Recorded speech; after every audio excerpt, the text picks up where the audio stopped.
Hello everyone. तो कैसे हैं आप सब? आई होप आप सब अच्छे होंगे। स्वागत है आप सभी का आपके अपने चैनल जुनून पढ़ाइका में। हम लोग जो समसामयिक घटना चक्र का आई दृष्टि आया है उसको कंप्लीट कर रहे हैं, जिसमें हमने 2 वीडियोस ऑलरेडी देख लिया है। आज ये उसका तीसरा वीडियो है और इसी के साथ जो हमारे राष्ट्रीय घटनाक्रम है वो सब समाप्त भी हो गए हैं। तो जो भी मतलब कि ऐसी घटनाएं थी जिनमें हमको काफ़ी सारी चीज़ें जाननी थी और राष्ट्रीय घटनाक्रम था वो हमारा 3 वीडियो में कंप्लीट हो चुका है। 3 की तीनों वीडियो आप बहुत ध्यान से देख लीजिए और अगर आपको वीडियो पसंद आता है तो फिर लाइक वाइक कर दीजिएगा और अगर आपका किसी तरह का कोई सजेशन है तो वो भी आप कमेंट कर सकते हैं। कमेंट बॉक्स आपके लिए ओपन है। तो चलिए स्टार्ट करते हैं, देखते हैं क्या कुछ घटनाक्रम है आज की वीडियो में।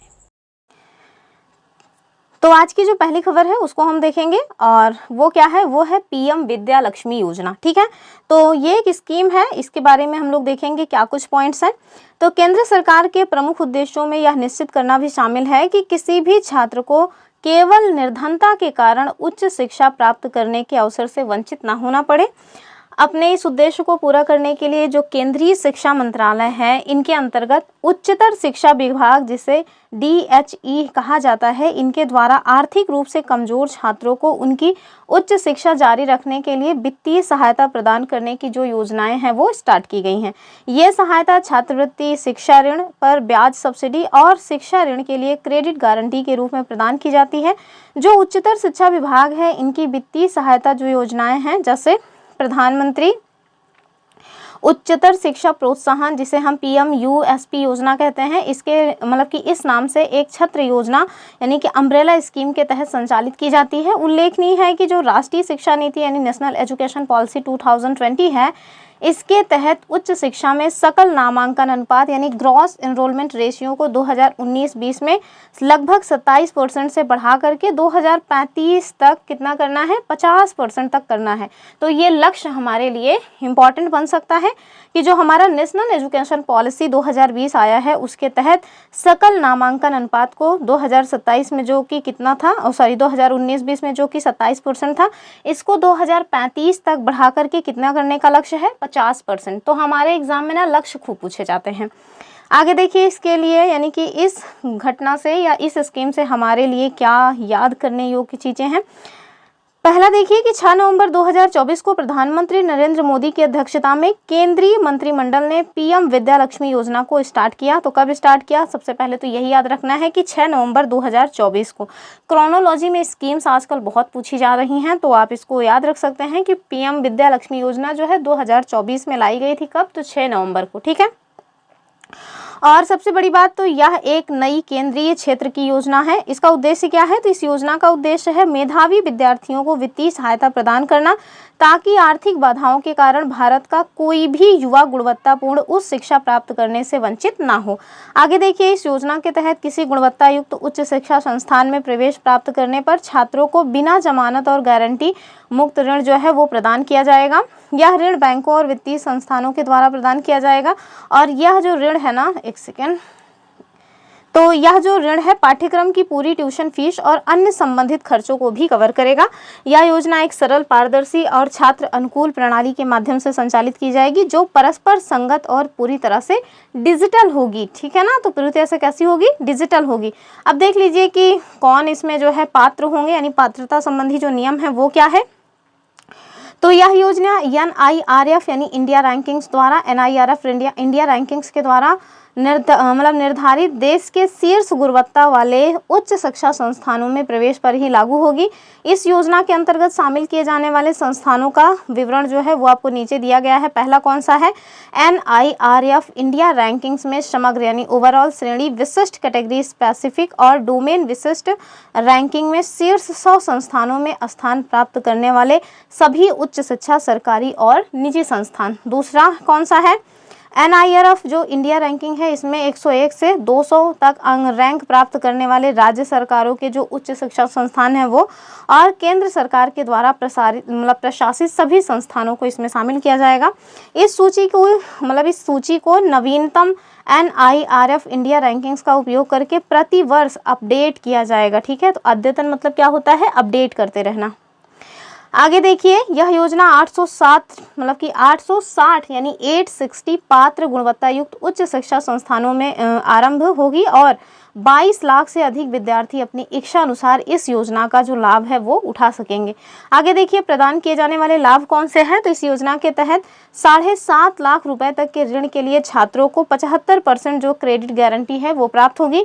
इसके अतिरिक्त ऐसे छात्र जिनकी वार्षिक पारिवारिक आय 8 लाख रुपए तक है और जो किसी अन्य सरकारी छात्रवृत्ति या ब्याज सब्सिडी योजना के तहत लाभ प्राप्त करने के पात्र नहीं हैं, उन्हें 10 लाख रुपए तक के ऋण पर अधिस्थान मतलब की अवधि यानी कि मोरेटेरियम जो अवधि है, पीरियड है, इसके दौरान 3% की जो ब्याज सब्सिडी है वो प्रदान की जाएगी। प्रतिवर्ष 1 लाख विद्यार्थियों को ब्याज छूट सहायता दी जाएगी। प्रधानमंत्री विद्या लक्ष्मी योजना PMUSP योजना की 2 घटक योजनाओं यथा CSIS जिसे सेंट्रल सेक्टर इंटरेस्ट मतलब कि सब्सिडी स्कीम कहा जाता है और CGFSEL जिसे credit guarantee fund scheme for education loan कहा जाता है, इसके पूरक के रूप में होगी। ठीक है, आगे देखिए, उल्लेखनीय है कि PMUSP योजना के अंतर्गत CSIS और CGFSEL जैसी योजनाएं निम्न आय समूहों को लाभ प्रदान करने पर केंद्रित थी, जबकि PM विद्या लक्ष्मी योजना के तहत दायरे में विस्तार करके मध्यम आय वर्ग के परिवारों को भी शामिल किया गया है। आगे देखिए, शिक्षा के क्षेत्र में केंद्र सरकार की जो अन्य प्रमुख पहलें हैं वो कौन सी हैं। तो सबसे पहली जो पहल है वो देखिए PM श्री, जिसका पूर्ण नाम क्या है, PM school for rising India. कब स्टार्ट की गई थी? 7 सितंबर 2022 को इसकी स्वीकृति दी गई थी। संपूर्ण भारत में 14,500 से अधिक स्कूलों को सशक्त बनाने का इसमें लक्ष्य रखा गया है और इसकी जो अवधि है वो कितनी रखी गई है, 5 वर्ष यानी कि 2022 से 2027। तो PM श्री का जो कार्य मतलब की कार्यान्वयन अवधि है वो ध्यान से देख लीजिए, 5 वर्ष की है, 2022 से 2027। कब स्टार्ट की गई थी? तो 7 सितंबर 2022 को। दूसरी कौन सी है? दूसरी है समग्र शिक्षा योजना। कब स्टार्ट की गई? 2018 में। स्कूल शिक्षा हेतु ये एकीकृत योजना है। संशोधित समग्र शिक्षा योजना का जो कार्यान्वयन है वो 5 वर्ष 2021-22 से 2025-26 तक है। आगे देखिए, उल्लास। तो अभी जो पहला वाला वीडियो आया था उसमें उल्लास के बारे में हमने चर्चा की थी, क्योंकि जो पूर्ण साक्षर का मतलब कि जिला मतलब कि राज्य बना था मिजोरम, उसी से संबंधित ये पॉइंट आया था। तो उल्लास की बात करते हैं। नव भारत साक्षरता कार्यक्रम NILP जिसे न्यू इंडिया लिटरेसी प्रोग्राम कहा जाता है, इसके नाम से ये जो उल्लास है वो लोकप्रिय है और ये केंद्र प्रायोजित योजना है। विशेष रूप से औपचारिक शिक्षा से वंचित रह गए 15 वर्ष और उससे अधिक आयु के वयस्कों को सशक्त बनाने का इसमें लक्ष्य रखा गया है और इसकी जो कार्यान्वयन अवधि है तो वो भी 22 से 27 है, यानी 2022 से 2027। ठीक है, निपुण भारत, तो ये तो बहुत ही महत्वपूर्ण है और देख लीजिए। तो जो इसका पूर्ण नाम है वो क्या है? National initiative for proficiency in reading with understanding and numeracy. ठीक है, कब जुलाई मतलब स्टार्ट हुआ है? तो 5 जुलाई 2021 को इसको लॉन्च किया गया था। देश के प्रत्येक बच्चे को कक्षा 3 में जब वो पहुंच रहा है तो उसके अंत तक बुनियादी साक्षरता और गणना में सक्षम करने पर ये जो निपुण भारत अभियान है वो मतलब कि केंद्रित रहा। और इसका उद्देश्य क्या है, यानी कि इस लक्ष्य को कब तक प्राप्त करना है? तो 2026-27 तक प्राप्त करने का जो लक्ष्य है वो रखा गया है। तो जो भी यहाँ पे लक्ष्य रखे गए हैं एजुकेशन से संबंधित 2025-26-27 के आसपास के ही रखे गए हैं। एक और है वो है निष्ठा। ठीक है, तो अगर निष्ठा की बात की जाए, इसका पूरा नाम क्या है? National initiative for school heads teachers holistic advancement. ठीक है, और कब स्टार्ट हुआ? तो ध्यान से देखिए, 21 अगस्त 2019 को लॉन्च किया गया था। 22 लाख प्रारंभिक शिक्षकों यानी एलिमेंट्री टीचर्स और स्कूल हेड्स के पेशेवर विकास को बढ़ावा देने पर यह केंद्रित रहा। निष्ठा ऑनलाइन 6 अक्टूबर 2020 को लॉन्च किया गया था। बुनियादी साक्षरता और संख्यात्मकता पर केंद्रित निष्ठा 3.0 जो है वो 7 सितंबर 2021 को स्टार्ट किया गया। ठीक है, आगे देखिए, नमो दीदी ड्रोन जो योजना है उसकी बात करेंगे। खूब चर्चा में रही ये स्कीम। तो भारत उर्वरक यानी फर्टिलाइजर्स का दूसरा सबसे बड़ा उत्पादक है, अर्थात जो भारत देश है ना वो फर्टिलाइजर्स के उत्पादन के मामले में विश्व में दूसरे स्थान पे है। सीधी सी बात ये है। लेकिन प्राकृतिक संसाधन जैसे गैस, फॉस्फेटिक, पोटास, खनिज आदि में अपर्याप्त उपलब्धता के कारण यह उर्वरकों का दूसरा सबसे बड़ा आयातक अर्थात इंपोर्टर है। अर्थात मतलब कि भले ही हम लोग उत्पादन ठीक ठाक कर रहे हैं, उत्पादन के मामले में हम लोग दूसरे स्थान पे हैं, लेकिन बावजूद इसके हम लोगों को खरीदारी भी बहुत तेज़ी से करनी पड़ रही है और उर्वरकों के खरीदारी के मामले में भी हम लोग दूसरे पोजीशन पे हैं। ठीक है। उर्वरकों के आयात पर इस निर्भरता को दूर करने के लिए केंद्र सरकार ने बंद पड़ी कई उर्वरक इकाइयों के पुनरुद्धार के साथ आत्मनिर्भर भारत योजना के तहत नई इकाइयों की स्थापना को भी प्रोत्साहित किया है। इसके अतिरिक्त सरकार के द्वारा वैकल्पिक उर्वरक यानी अल्टरनेट फर्टिलाइजर्स के विकास के लिए स्वदेशी अनुसंधान को भी प्रोत्साहन प्रदान किया गया है, जिसके फलस्वरूप क्या किया गया है, नवोन्मेषी तरल नैनो उर्वरक यानी कि लिक्विड नैनो फर्टिलाइजर का विकास संभव हुआ। नैनो यूरिया और नैनो डीओपी जैसे नए तरल उर्वरकों के विकास ने खेतों में उर्वरकों के छिड़काव की एक कुशल प्रणाली के विकास की आवश्यकता भी उत्पन्न कर दी है। इस परिप्रेक्ष्य में ड्रोन प्रौद्योगिकी महत्वपूर्ण साबित हुई है। किसान ड्रोन के उद्भव से कृषि पद्धतियों में क्रांतिकारी परिवर्तन संभव हुआ है। कृषि ड्रोन के माध्यम से उर्वरकों के छिड़काव की जो प्रणाली है वो स्वचालित हुई है, जिससे समय की भी बचत होती है। हमारे लिए इसमें जानने योग्य जो चीज़ें हैं वो क्या हैं। पहला देखिए, 28 अक्टूबर 2024 को कृषि और किसान कल्याण मंत्रालय के द्वारा नमो ड्रोन दीदी योजना जो है इसके परिचालन को इसके परिचालन दिशा निर्देश यानी ऑपरेशन गाइडलाइंस जो है वो जारी किए गए। 29 नवंबर 2023 को केंद्रीय मंत्रिमंडल के द्वारा नमो ड्रोन दीदी योजना को मंजूरी दी गई है। तो ध्यान क्या रखना है कि कब ये स्कीम जो है आई, तो 29 नवंबर 2023 को। आगे देखिए, इसी परिप्रेक्ष्य में 30 नवंबर 2023 को प्रधानमंत्री नरेंद्र मोदी ने प्रधानमंत्री महिला किसान ड्रोन केंद्र का भी जो शुरुआत है वो किया। यह एक केंद्रीय क्षेत्र की योजना है। इसे योजना यह जो योजना है इस योजना हेतु 2024-25 से 2025-26 की अवधि के लिए जो वित्तीय परिव्यय है वो कितना रखा गया है, तो 1261 करोड़ रुपए जो है वो निर्धारित किया गया है।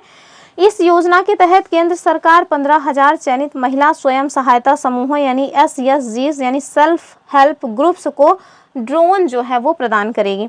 इन ड्रोनों को किसानों को कृषि उद्देश्यों हेतु किराए पर दिया जा सकेगा और जो ड्रोन है इनका उपयोग किसानों के द्वारा खेतों में नैनो उर्वरकों और कीटनाशकों के छिड़काव के लिए किया जा सकेगा। कुल 15,000 कि ड्रोनों में से प्रथम 500 ड्रोनों को उर्वरक कंपनियों द्वारा उपलब्ध कराया जाएगा, जबकि शेष 14,500 ड्रोन अगले 2 वर्षों में केंद्रीय सहायता के माध्यम से उपलब्ध कराए जाएंगे।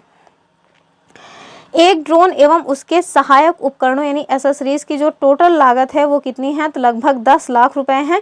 महिला स्वयं सहायता समूहों को ड्रोन की 80% लागत यानी अधिकतम 8 लाख रुपए तक केंद्रीय वित्तीय सहायता के माध्यम से प्राप्त होगी। इस योजना के तहत प्रत्येक चयनित महिला स्वयं सहायता समूहों में से एक सदस्य को ड्रोन पायलट प्रशिक्षण जो है वो प्रदान किया जाएगा, जबकि समूह के किसी अन्य सदस्य को ड्रोन तकनीशियन सहायता के रूप में प्रशिक्षित किया जाएगा। स्पष्ट है कि इस योजना के तहत ग्रामीण महिलाओं को ड्रोन संचालन में प्रशिक्षित करके उन्हें ड्रोन दीदी के रूप में रूपांतरित किया जाएगा। ज्ञातव्य है कि प्रधानमंत्री ने 15 अगस्त 2023 को 77वें स्वतंत्रता दिवस के अवसर पर अपने संबोधन में ड्रोन दीदी योजना की घोषणा की थी और 11 मार्च 2024 को प्रधानमंत्री जी ने 1000 नमो ड्रोन दीदी को ड्रोन भी सौंपे थे। ठीक है, आगे देखिए, हरियाणा और जम्मू कश्मीर में भी विधानसभा चुनाव हुए हैं, तो इनको भी देख लीजिए। तो यही याद रख लीजिएगा कि हरियाणा की जो है कौन सी विधानसभा कौन से नंबर का चुनाव हुआ है, तो 14वीं विधानसभा का जो चुनाव है वो शायद हुआ है। चलिए फिलहाल के लिए देखते हैं। हरियाणा की 14वीं विधानसभा के कार्यकाल की समाप्ति हुई है, तो इसका मतलब 15वीं के लिए चुनाव हुआ है। की जो तिथि है वो 3 नवंबर 2024 निर्धारित थी। इसी परिप्रेक्ष्य में भारत निर्वाचन आयोग ने संविधान के तहत जो प्रदत्त प्राधिकार और शक्तियां हैं इनका प्रयोग करते हुए हरियाणा में 15वीं विधानसभा के गठन के लिए चुनाव आयोजित कराने की घोषणा की थी। अर्थात हरियाणा में कौन सा नंबर का चुनाव हुआ, तो 15वीं विधानसभा का चुनाव हुआ था। आगे देखिए, इसके अतिरिक्त भारत निर्वाचन आयोग ने 11 दिसंबर 2023 को उच्चतम न्यायालय द्वारा दिए गए निर्णय के अनुसार जम्मू और कश्मीर संघ राज्य क्षेत्र की विधानसभा के लिए चुनाव कराने का भी निर्णय लिया था। भारत निर्वाचन आयोग के द्वारा 16 अगस्त 2024 को एक प्रेस नोट के माध्यम से जम्मू और कश्मीर तथा हरियाणा विधानसभा के आम चुनावों की जो तिथियां हैं इनको घोषित की गई। आगे देखिए हमारे लिए क्या महत्वपूर्ण तथ्य है, तो विधानसभा जो चुनाव है हरियाणा का उसे देखिए, तो हरियाणा विधानसभा में सीटें कितनी है, 90। तो ध्यान रखिएगा, जैसे अभी हमने इसके पहली वाली वीडियो में देखा था दिल्ली में, तो दिल्ली में, महाराष्ट्र में और भी कहीं देखा था ना, तो जहाँ जहाँ पे चुनाव हुआ है वहाँ पे विधानसभा की कितनी सीटें हैं ना, इसको ज़रूर याद रखिएगा, क्योंकि हमसे ना मैच द फॉलोइंग में आ जाता है। जैसे दिल्ली में 70 है तो उसको आपको याद रखना है कि दिल्ली में विधानसभा की सीटें 70 हैं। वैसे ही आप हरियाणा की देखिए, हरियाणा में कितनी है, 90 हैं। ठीक है, तो अगर मैच करने के लिए आ जाए तो कम से कम ये टेंशन ना हो कि हाय राम हमने देखा नहीं था। आगे देखिए, तो हरियाणा की जो विधानसभा है उसमें टोटल 90 सीटें हैं। इसमें 17 सीटें एससी के लिए आरक्षित की गई हैं। तो ये सब हमारे लिए इंपॉर्टेंट नहीं है, लेकिन जो हरियाणा स्पेशल के लिए देख रहे होंगे, हरियाणा में किसी एग्जाम की प्रिपरेशन कर रहे हैं, उनके लिए तो ये इंपॉर्टेंट है ही। आगे देखिए, हरियाणा में सभी 90 विधानसभा निर्वाचन क्षेत्रों हेतु जो चुनाव है वो एक ही चरण में 5 अक्टूबर 2024 को संपन्न हुआ। हरियाणा विधानसभा चुनाव 2024 में राज्य के सभी 90 विधानसभा क्षेत्र में 67.9% जो मतदान है वो दर्ज किया गया। हरियाणा विधानसभा चुनाव 2024 में पहली बार 85 वर्ष से अधिक उम्र वाले और दिव्यांग मतदाताओं के लिए घर से मतदान की जो सुविधा है वो आरंभ की गई। 15वीं हरियाणा विधानसभा के गठन के लिए जो चुनाव हुए हैं उनके परिणाम 8 अक्टूबर 2024 को घोषित किए गए। और हरियाणा विधानसभा चुनाव 2024 में जो सत्तारूढ़ भारतीय जनता पार्टी बीजेपी है, इसने राज्य में लगातार तीसरी बार जीत हासिल की है। ठीक है, यानी कि तीसरी बार वहां पे भाजपा की गवर्नमेंट बन गई है। उल्लेखनीय है कि हरियाणा के गठन के बाद से ये पहला अवसर है जब कोई दल राज्य में लगातार तीसरे कार्यकाल के लिए सरकार बनाने में सफल हुआ है। ज्ञातव्य है कि बीजेपी हरियाणा में विगत 10 वर्षों से सत्तारूढ़ है। हरियाणा विधानसभा चुनाव 2024 में बीजेपी ने 48 सीटें जीतकर अपना जो सर्वश्रेष्ठ प्रदर्शन है वो किया है। आगे देखिए, इसके पूर्व 2014 के विधानसभा चुनाव में बीजेपी ने 47 सीटें जीती थी। आगे देखिए, हरियाणा विधानसभा चुनाव 2024 में जो परिणाम आए हैं उनको देख लीजिए। तो सबसे ज़्यादा सीट के साथ भारतीय जनता पार्टी टॉप पे रही है, 48 सीट, और भारतीय राष्ट्रीय कांग्रेस को 37 मिली है। यही दोनों बहुत हैं। आगे देखिए, 17 अक्टूबर 2024 को पंचकुला के दशहरा मैदान में आयोजित एक समारोह में नायब सिंह सैनी ने दूसरी बार हरियाणा के मुख्यमंत्री के रूप में शपथ ली है। अर्थात अभी कौन है हरियाणा के मुख्यमंत्री, तो नायब सिंह सैनी हैं। ज्ञातव्य है कि वर्ष 2024 का जो विधानसभा चुनाव है उसमें ना जो श्री सैनी हैं ये कहां से विजयी हुए हैं, तो लाडवा विधानसभा निर्वाचन क्षेत्र से ये विजयी हुए हैं। जम्मू और कश्मीर विधानसभा के चुनाव की यदि हम बात करें तो सबसे पहले तो यही देखिए कि जम्मू कश्मीर में भी जो विधानसभा की टोटल सीटें हैं वो कितनी हैं, 90 हैं। तो हरियाणा में भी 90 हैं और जम्मू कश्मीर में भी 90 हैं। इनमें से आप देखें कि जो 7 सीटें हैं वो तो एससी के लिए और 9 सीटें जो है वो एसटी के लिए आरक्षित हैं। भारत निर्वाचन आयोग के द्वारा जारी अधिसूचना के तहत इस संघ राज्य क्षेत्र में विधानसभा के गठन के लिए 3 चरणों में जो चुनाव है वो आयोजित करने की घोषणा की गई। जम्मू कश्मीर विधानसभा चुनाव 2024 में मतदान जो तिथियां हैं वो कौन सी रही हैं, तो पहले चरण का जो चुनाव हुआ वो 18/9/2024 को हुआ 24 सीटों के लिए। फिर दूसरा जो हुआ था 25/9/2024 को 26 सीटों के लिए, और तीसरा जो हुआ था 1/10/2024 को 40 सीटों के लिए। तो जाहिर सी बात है इतना हम लोगों के काम का नहीं है कि एक मतलब कि चरण का चुनाव का डेट याद रखें। जो लोग मतलब जम्मू कश्मीर स्पेशल के लिए ये सीरीज देख रहे हो उनके लिए काम का हो सकता है। आगे देखिए, उल्लेखनीय है कि संघ राज्य क्षेत्र के रूप में पुनर्गठन होने के बाद से जम्मू कश्मीर में आयोजित होने वाला ये पहला विधानसभा चुनाव था। अर्थात जब से मतलब कि जम्मू कश्मीर को यूनियन टेरिटरी घोषित किया गया है उसके बाद से पहली बार वहाँ पे विधानसभा चुनाव जो है वो करवाए गए हैं। तो इस वजह से थोड़ा इम्पोर्टेंट तो है ही। आगे देखिए, वर्ष 2024 में जम्मू और कश्मीर विधानसभा चुनाव में पहली बार घर से मतदान यानी फॉर्म वोटिंग करने की जो सुविधा है वो स्टार्ट की गई। 85 वर्ष से अधिक आयु के जो वरिष्ठ नागरिक हैं उनको और 40% या उससे अधिक जो विकलांगता वाले दिव्यांग भाई साहब हैं, बहनें जी हैं, उनके लिए मतदान करने की जो सुविधा है वो प्रदान की गई थी कि वो अपने घर से ही मतदान कर सकते हैं। आगे देखिए, 2024 के विधानसभा चुनाव में धड़कई गांव के 1005 मतदाताओं ने भी अपने मताधिकार का प्रयोग किया। ज्ञातव्य है कि सुनने और बोलने में अक्षम लोगों की अधिकता के कारण जो धड़कई है इसको साइलेंट विलेज ऑफ इंडिया यानी कि साइलेंट विलेज ऑफ इंडिया के नाम से किसको जाना जाता है। ये तो एक मतलब कि जीके टाइप का क्वेश्चन हो गया। ठीक है, तो साइलेंट वैली तो हम लोग जानते थे लेकिन साइलेंट विलेज ऑफ इंडिया नहीं जानते थे। तो हमें पता चला कि किसको कहा जाता है। तो जम्मू कश्मीर में एक गांव है जिसका नाम क्या है, धड़कई। और क्यों इसको साइलेंट विलेज ऑफ इंडिया कहा जाता है, क्योंकि यहाँ पे सुनने और बोलने में अक्षम लोगों की जो मतलब की जनसंख्या है वो ज़्यादा है। आगे देखिए, सभी चरणों में कुल मिलाकर के जम्मू और कश्मीर विधानसभा चुनाव 2024 में मतदान केंद्रों पर 63.88% जो मतदान है वो दर्ज किए गए। जम्मू कश्मीर विधानसभा के गठन के लिए जो चुनाव हुए उसके परिणाम 8 अक्टूबर 2024 को घोषित किए गए। इन चुनावों में Jammu and Kashmir national conference, भारतीय राष्ट्रीय कांग्रेस और भारतीय कम्युनिस्ट पार्टी मार्क्सवादी के गठबंधन ने कुल 90 सीटों में से 49 सीटें जीतकर ऐतिहासिक जनादेश जो है वो प्राप्त किया। 16 अक्टूबर 2024 को श्रीनगर में आयोजित समारोह में उमर अब्दुल्ला ने केंद्र शासित प्रदेश जम्मू कश्मीर के पहले मुख्यमंत्री के रूप में मतलब की शपथ ली है। तो ध्यान रखिएगा कि जम्मू कश्मीर के जो पहले क्या बने हैं मुख्यमंत्री, वो कौन बन गए हैं, तो उमर अब्दुल्ला हैं। कौन है? उमर अब्दुल्ला। आगे देखिए, सुरेंद्र कुमार चौधरी, इनके द्वारा उप मुख्यमंत्री का जो पद है वो ग्रहण किया गया। उल्लेखनीय है कि इसके पूर्व उमर अब्दुल्ला 5 जनवरी 2009 से 8 जनवरी 2015 तक तत्कालीन जम्मू कश्मीर राज्य के मुख्यमंत्री रह चुके हैं। अर्थात पहले ये यूनियन टेरिटरी में जो चुनाव हुआ है उसके मुख्यमंत्री बने हैं, लेकिन जब जम्मू कश्मीर को राज्य का दर्जा प्राप्त था तो उसके पहले भी ये जो मतलब कि उमर अब्दुल्ला हैं वो जम्मू कश्मीर के मुख्यमंत्री रह चुके हैं। ठीक है, आगे देखेंगे हम लोग। तो जम्मू कश्मीर विधानसभा चुनाव में जो मतलब कि परिणाम आए हैं उनको यहाँ पे बताया गया है। तो आप देख लीजिए कौन सी पार्टी को सबसे ज़्यादा सीटें मिली हैं। तो जम्मू कश्मीर जो नेशनल कॉन्फ्रेंस है उसी को सबसे ज़्यादा सीटें मिली हैं 42 और भारतीय जनता पार्टी को 29। ठीक है, फिर इंडियन नेशनल कांग्रेस बेचारी 6 पे निपट गई है। बाकी अन्य जो है उनको भी देख लीजिए कौन पूछता है। आगे देखिए, 3 AI उत्कृष्टता केंद्रों की स्थापना की गई है। तो चलिए इसके बारे में देखते हैं। तो 1 फरवरी 2023 को जो हमारा केंद्रीय बजट 2023-24 आया, इसको प्रस्तुत करते हुए वित्त मंत्री निर्मला सीतारमण जी के द्वारा घोषणा की गई कि उनके अनुसार जो मेक AI इंडिया है, मेक AI इन इंडिया और make AI work for India, इसके दृष्टिकोण को साकार करने के लिए देश के शीर्ष शैक्षणिक संस्थानों में कृत्रिम बुद्धिमत्ता यानी AI अर्थात आर्टिफिशियल इंटेलिजेंस के लिए 3 उत्कृष्टता केंद्रों अर्थात सेंटर्स ऑफ एक्सीलेंस की स्थापना की जाएगी। अंतर विषयक अनुसंधान को संचालित करने, अत्याधुनिक अनुप्रयोगों को विकसित करने और कृषि, स्वास्थ्य एवं सतत शहरों के क्षेत्र में प्रभावी समाधान प्रदान करने के लिए उद्योग जगत की जो अग्रणी कंपनियां हैं इन उत्कृष्टता केंद्रों के साथ साझेदारी करेंगी। क्या स्मरणीय तथ्य है? तो 15 अक्टूबर 2024 को केंद्रीय शिक्षा मंत्री धर्मेंद्र प्रधान जी ने 3 AI उत्कृष्टता केंद्रों COE की स्थापना की घोषणा की है।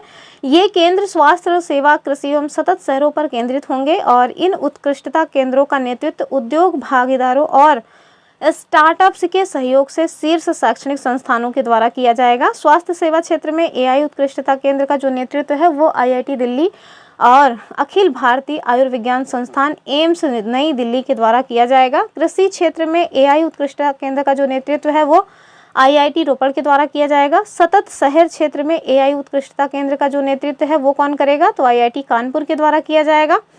केंद्र सरकार ने वित्त वर्ष 2023-24 से वर्ष 2027-28 तक की अवधि के लिए 990 करोड़ रुपए के कुल वित्तीय परिव्यय के साथ इन 3 AI उत्कृष्टता केंद्रों की स्थापना को मंजूरी प्रदान की है। इस पहल के कार्यान्वयन की जो निगरानी है इसके लिए एक उद्योग प्रधान शीर्ष समिति का गठन किया गया, जिसके सह अध्यक्ष श्रीधर बेम्बू यानी कि जोहो कॉरपोरेशन के संस्थापक और CEO हैं। आगे देखिए, भारत का पहला जो व्यावहारिक AI डेटा बैंक है, अगर उसके बारे में हम बात करें तो 20 नवंबर 2024 को केंद्रीय विज्ञान और प्रौद्योगिकी राज्य मंत्री जो मतलब कि नाम क्या है, जितेंद्र सिंह, इन्होंने भारत के पहले व्यावहारिक AI डेटा बैंक यानी India's first practical AI data bank का शुभारंभ किया। यह AI डेटा बैंक उपग्रह, ड्रोन और इंटरनेट ऑफ थिंग्स के वास्तविक समय विश्लेषण के माध्यम से राष्ट्रीय सुरक्षा को बढ़ावा देगा। इस पहल का उद्देश्य शोधकर्ताओं और स्टार्टअप्स और डेवलपर्स को उच्च गुणवत्ता वाले विविध डेटाबेस तक पहुंच प्रदान करके प्रौद्योगिकी विकास और नवाचार को गति देना है।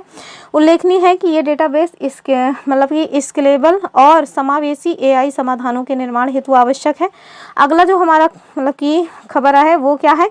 राष्ट्रीय समुद्रवर्ती विरासत परिसर। तो ये हमारी नेक्स्ट खबर है, राष्ट्रीय समुद्रवर्ती विरासत परिसर। क्या है इसमें? तो भारत की समुद्री विरासत यानी मैरीटाइम हेरिटेज बहुत समृद्ध है और सबसे पुराने समुद्री साक्ष्य लगभग 4500 वर्ष पुराने हैं। भारत की समृद्ध और विविध समुद्री विरासत को प्रदर्शित करने के उद्देश्य से केंद्रीय पत्तन, पोत, परिवहन और जलमार्ग मंत्रालय ने गुजरात में अहमदाबाद के निकट लोथल में एक राष्ट्रीय समुद्रवर्ती विरासत परिसर जो है इसके विकास की परिकल्पना की है। तो कहाँ पे इसका विकास किया जा रहा है, ये महत्वपूर्ण है हमारे लिए, लोथल में। ठीक है, आगे देखिए, मतलब NMHC प्राचीन काल से आधुनिक समय तक संपूर्ण भारत में या संपूर्ण भारत से प्राप्त विविध और समृद्ध कलाकृतियों को संग्रहित कर तथा प्रदर्शित करने का काम करेगा।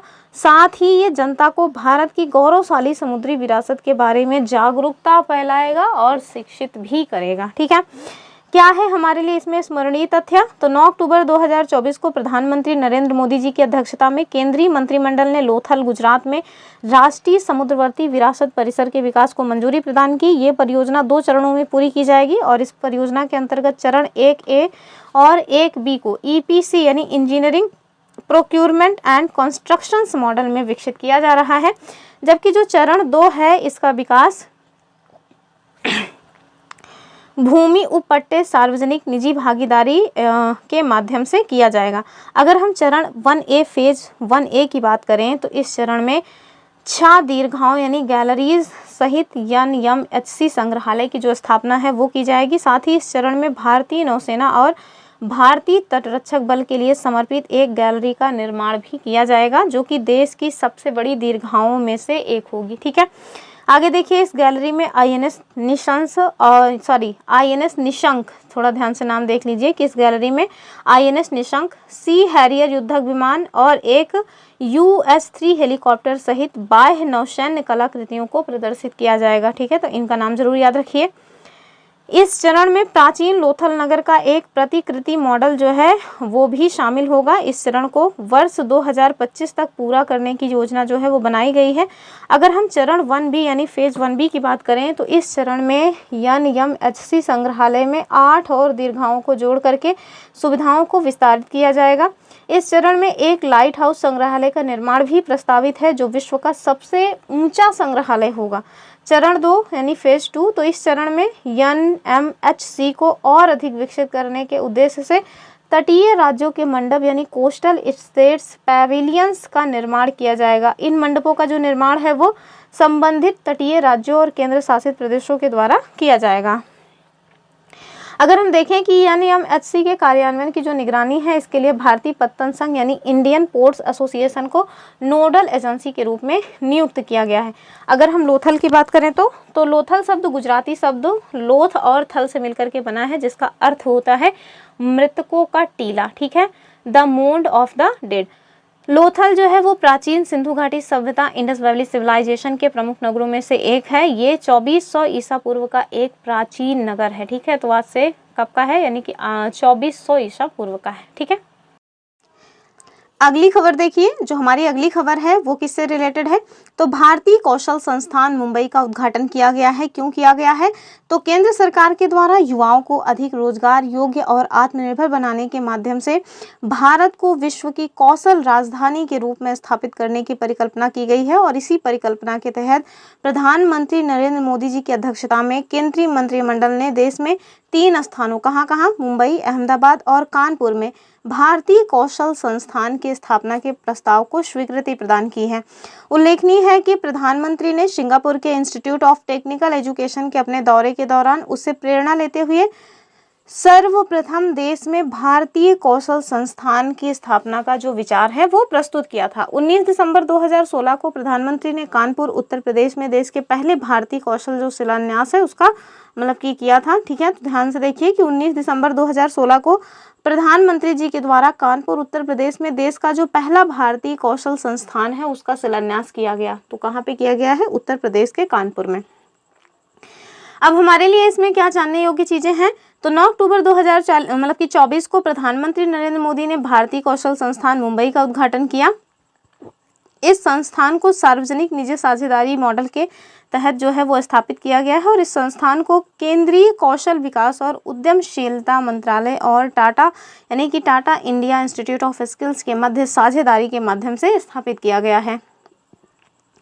भारत कौशल संस्थान मुंबई की स्थापना मुंबई स्थित राष्ट्रीय कौशल प्रशिक्षण संस्थान के अंतर्गत 4.17 एकड़ के विशाल क्षेत्र में की गई है और इस संस्थान का लक्ष्य अत्याधुनिक प्रौद्योगिकी से लैस और व्यावहारिक प्रशिक्षण प्राप्त कार्यबल को तैयार करना है, जिसे उद्योगों में कार्य हेतु तैनात किया जा सकेगा।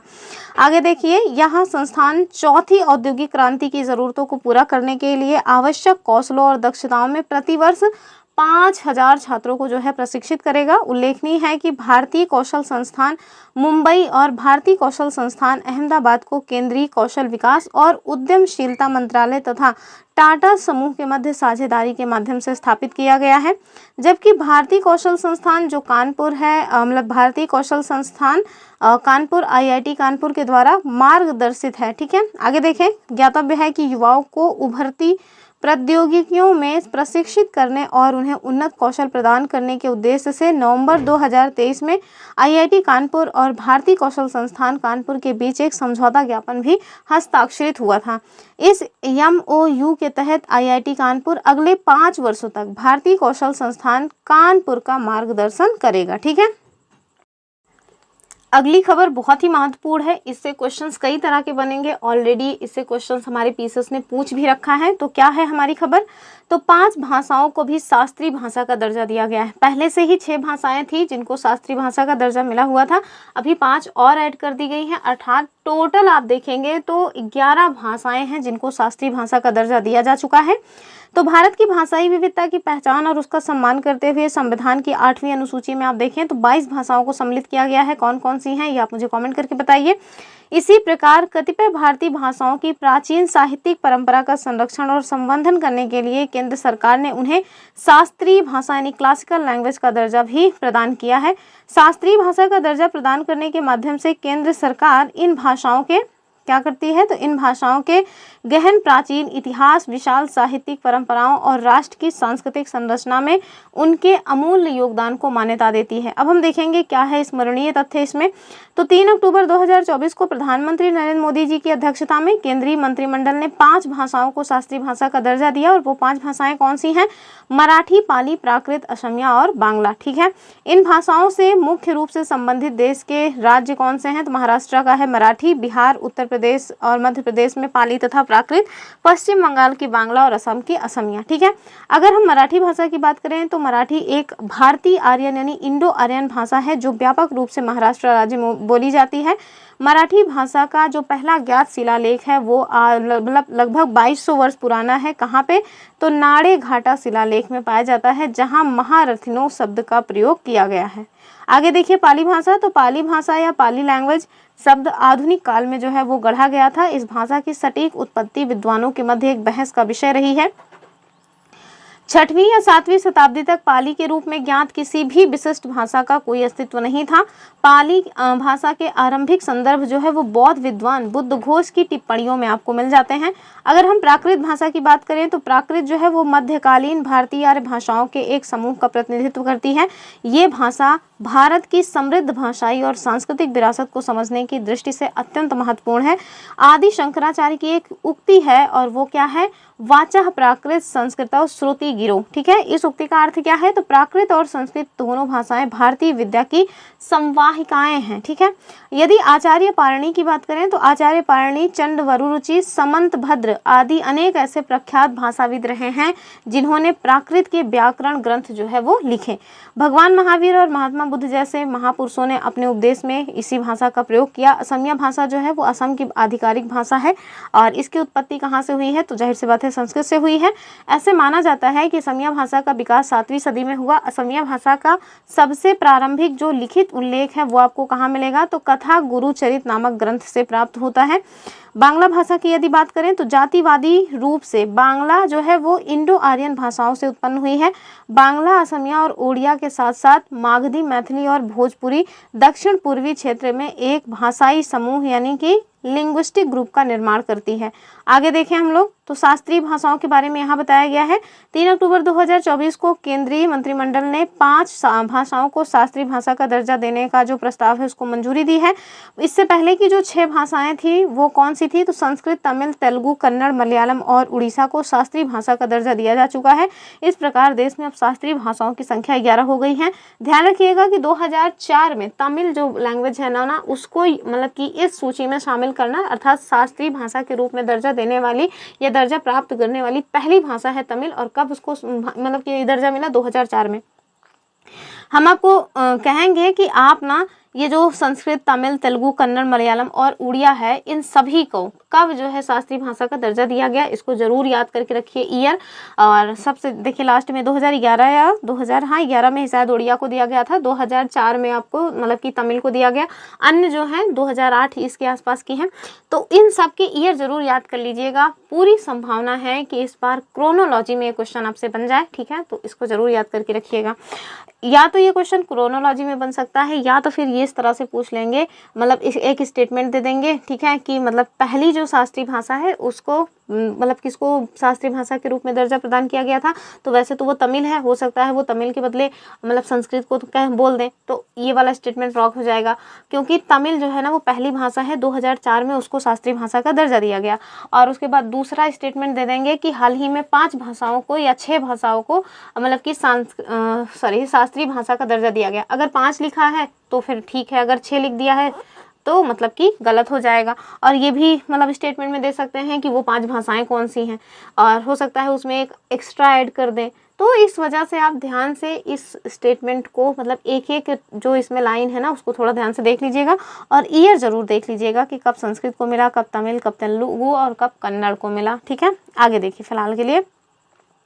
तो इस प्रकार अभी जो है देश में टोटल कितनी भाषाएं हो गई हैं, 11 भाषाएं हो गई हैं जिनको शास्त्रीय भाषा का दर्जा मिल चुका है। नेक्स्ट देखें क्रूज भारत मिशन। ये जो क्रूज भारत मिशन है मतलब यदि इसकी बात की जाए तो क्रूज पर्यटन यानी कि क्रूज टूरिज्म एक प्रकृति आधारित पर्यटन क्षेत्र यानी नेचर बेस्ड टूरिज्म सेगमेंट है जो कि किसी देश को अपने समुद्रों, नदियों और नहरों का उपयोग करके क्रूज सेवाएं प्रदान करने का अवसर देता है। आगे देखें क्या है स्मरणीय तथ्य, तो 30 सितंबर 2024 को केंद्रीय पत्तन, पूर्व परिवहन और जलमार्ग मंत्री जिनका नाम क्या है सर्बानंद सोनोवाल, इन्होंने मुंबई बंदरगाह से क्रूज भारत मिशन को लॉन्च किया। और श्री सोनोवाल ने क्रूज मतलब की पोत एम्प्रेस पर सवार होकर के इस मिशन को लॉन्च किया। तो किस पे जो है सवार होकर के इसको लॉन्च किया, तो क्रूज पोत है एम्प्रेस, ठीक है। आगे देखें इस मिशन का उद्देश्य क्या है, तो देश के क्रूज पर्यटन उद्योग को बढ़ावा देना। इस मिशन के तहत अगले 5 वर्षों में यानी कि 2029 तक क्रूज यात्री यातायात जो है इसको दोगुना किए जाने का लक्ष्य निर्धारित किया गया है। इस मिशन के चरण की यदि बात करें तो क्रूज भारत मिशन को 3 चरणों में लागू किया जाएगा। यह मिशन 1 अक्टूबर 2024 से प्रारंभ होकर 31 मार्च 2029 तक संचालित होगा। और इस मिशन का चरण 1 जो है वो 1 अक्टूबर 2024 से 30 सितंबर 2025 के अंतर्गत अध्ययन संचालित करने, मास्टर प्लानिंग करने और पड़ोसी देशों के साथ क्रूज गठबंधन जो है बनाने पर ध्यान केंद्रित किया जाएगा। आगे देखिए साथ ही क्रूज सर्किट की क्षमता को बढ़ाने के लिए मौजूदा क्रूज टर्मिनल, मरीना और गंतव्यों का आधुनिकीकरण भी किया जाएगा। अगर चरण 2 की बात करें तो 1 अक्टूबर 2025 से 31 मार्च 2027 के तहत नए क्रूज टर्मिनलों, मरीना और गंतव्यों का विकास पर ध्यान केंद्रित किया जाएगा। अगर हम चरण 3 की बात करें तो 1 अप्रैल 2027 से 31 मार्च 2029 के अंतर्गत संपूर्ण भारतीय उपमहाद्वीप में सभी क्रूज सर्किटों को एकीकृत किया जाएगा। और यदि हम 3 प्रमुख खंड की बात करें तो क्रूज भारत मिशन 3 प्रमुख क्रूज खंडों को लक्षित करता है। कौन कौन से? पहला है महासागर और हार्बर क्रूज, दूसरा कौन सा है नदी और अंतर्देशीय क्रूज, तीसरा है हमारा द्वीप क्रूज यानी आइलैंड क्रूज। इस मिशन के तहत निम्न कार्यों को संचालित किया जाएगा। कौन कौन से कार्य हैं जिनको संचालित किया जाएगा? तो पहला देखिए राष्ट्रीय क्रूज और संरचना मास्टर प्लान 2047 इसका निर्माण, और दूसरा भारतीय पत्तन संघ के तहत एक क्रूज केंद्रित विशेष प्रयोजन वाहन जिसे एसपीवी कहा जाता है इसकी स्थापना। आगे क्या है तीसरा?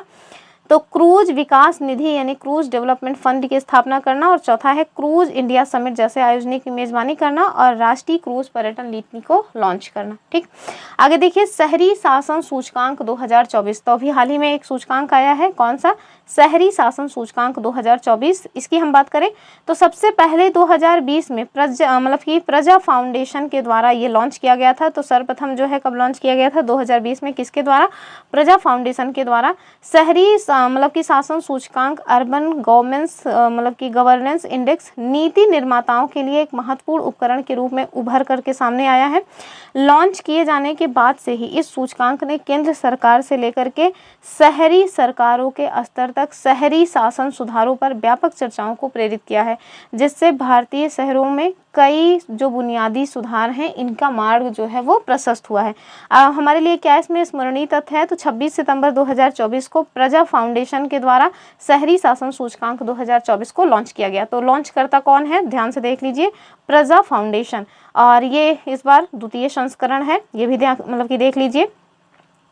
शहरी शासन सूचकांक 2024 में समग्र रूप से 28 राज्य और 2 केंद्र शासित प्रदेशों और राष्ट्रीय राजधानी क्षेत्र दिल्ली का जो औसत स्कोर है वो 39.70 10 में से है। ठीक है, आगे देखें शहरी शासन सूचकांक 2024 में जो शीर्ष 5 राज्य हैं वो कौन से हैं। तो सबसे पहले तो अपना केरल है। ठीक है, कितना स्कोर है, तो यहाँ पे देखिए 39 दशमलव जो 70 है, ये 10 में से नहीं 100 में से है। ठीक है, 100 में, यहाँ 100 होना चाहिए। चलिए, तो यहाँ देखिए जो केरल है ना उसको 100 में कितना स्कोर मिला है, 59.31, और इसी के साथ ये टॉप पे है। दूसरे पे है उड़ीसा 55.10 के साथ, तीसरे पे है महाराष्ट्र 52.40 के साथ। तो हमें याद क्या रखना है कि शहरी शासन सूचकांक में टॉप 3 कौन है, केरल, उड़ीसा, महाराष्ट्र। अपना यूपी तो यहाँ दिख नहीं रहा है।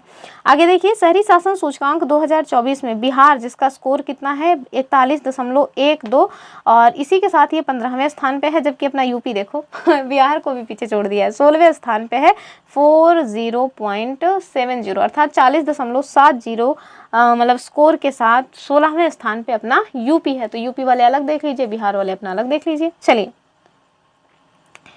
आगे देखिए शहरी शासन सूचकांक 2024 अंतिम 5 राज्य या केंद्र शासित प्रदेश, यदि इनके रैंक की बात करें तो अंतिम रूप से कौन कौन जो है यूनियन टेरिटरी में आ रहे हैं। तो देखिए नागालैंड, और कितना स्कोर है 19.57, उससे थोड़ा ठीक मणिपुर है 20.72, उससे थोड़ा ठीक है मेघालय 21.53 स्कोर के साथ।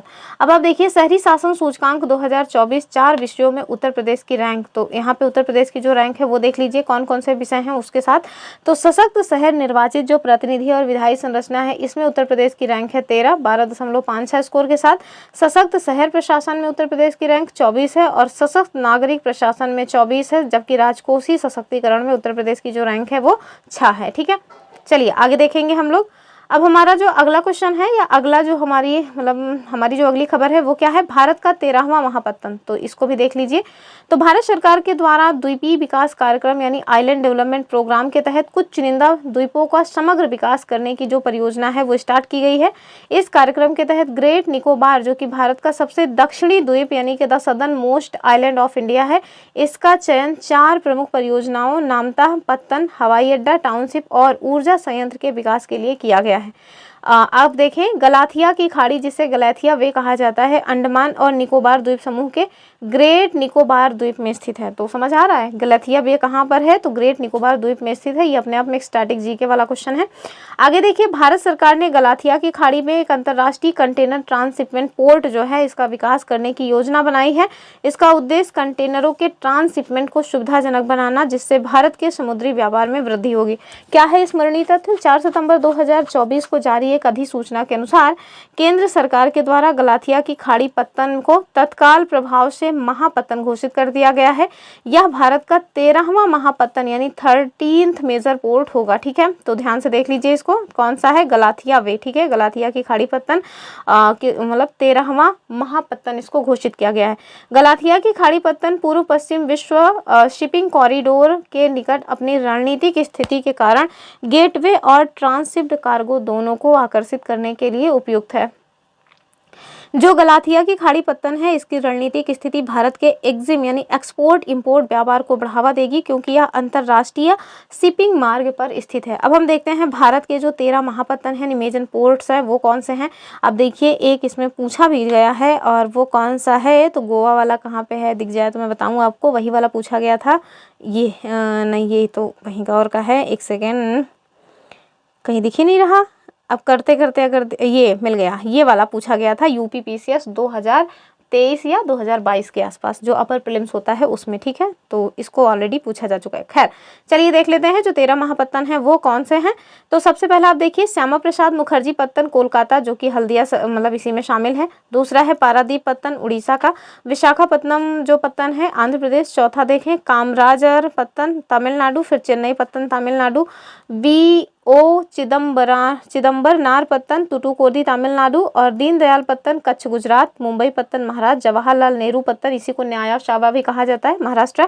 मारमुगांव इसको कहते हैं, इसमें मुरगांव लिखा हुआ है, जबकि इसको मारमुगांव कहा जाता है, ठीक है। और ये कहाँ है, गोवा में है। नवमंगलूर पत्तन कर्नाटक में है। कोचीन पत्तन आपको कोची केरल में मिलेगा। और गलाथिया की खाड़ी पत्तन, जिसे ग्रेट निकोबार अंडमान निकोबार द्वीप समूह में बनाया जा रहा है, और ये 13वां महापत्तन है, ठीक है। तो ये इसका आप स्क्रीनशॉट ले लीजिए, आराम से देख लीजिएगा। आगे देखिए एक राष्ट्र एक चुनाव के प्रस्ताव को भी हाल ही में मंजूरी मिली है, ठीक है।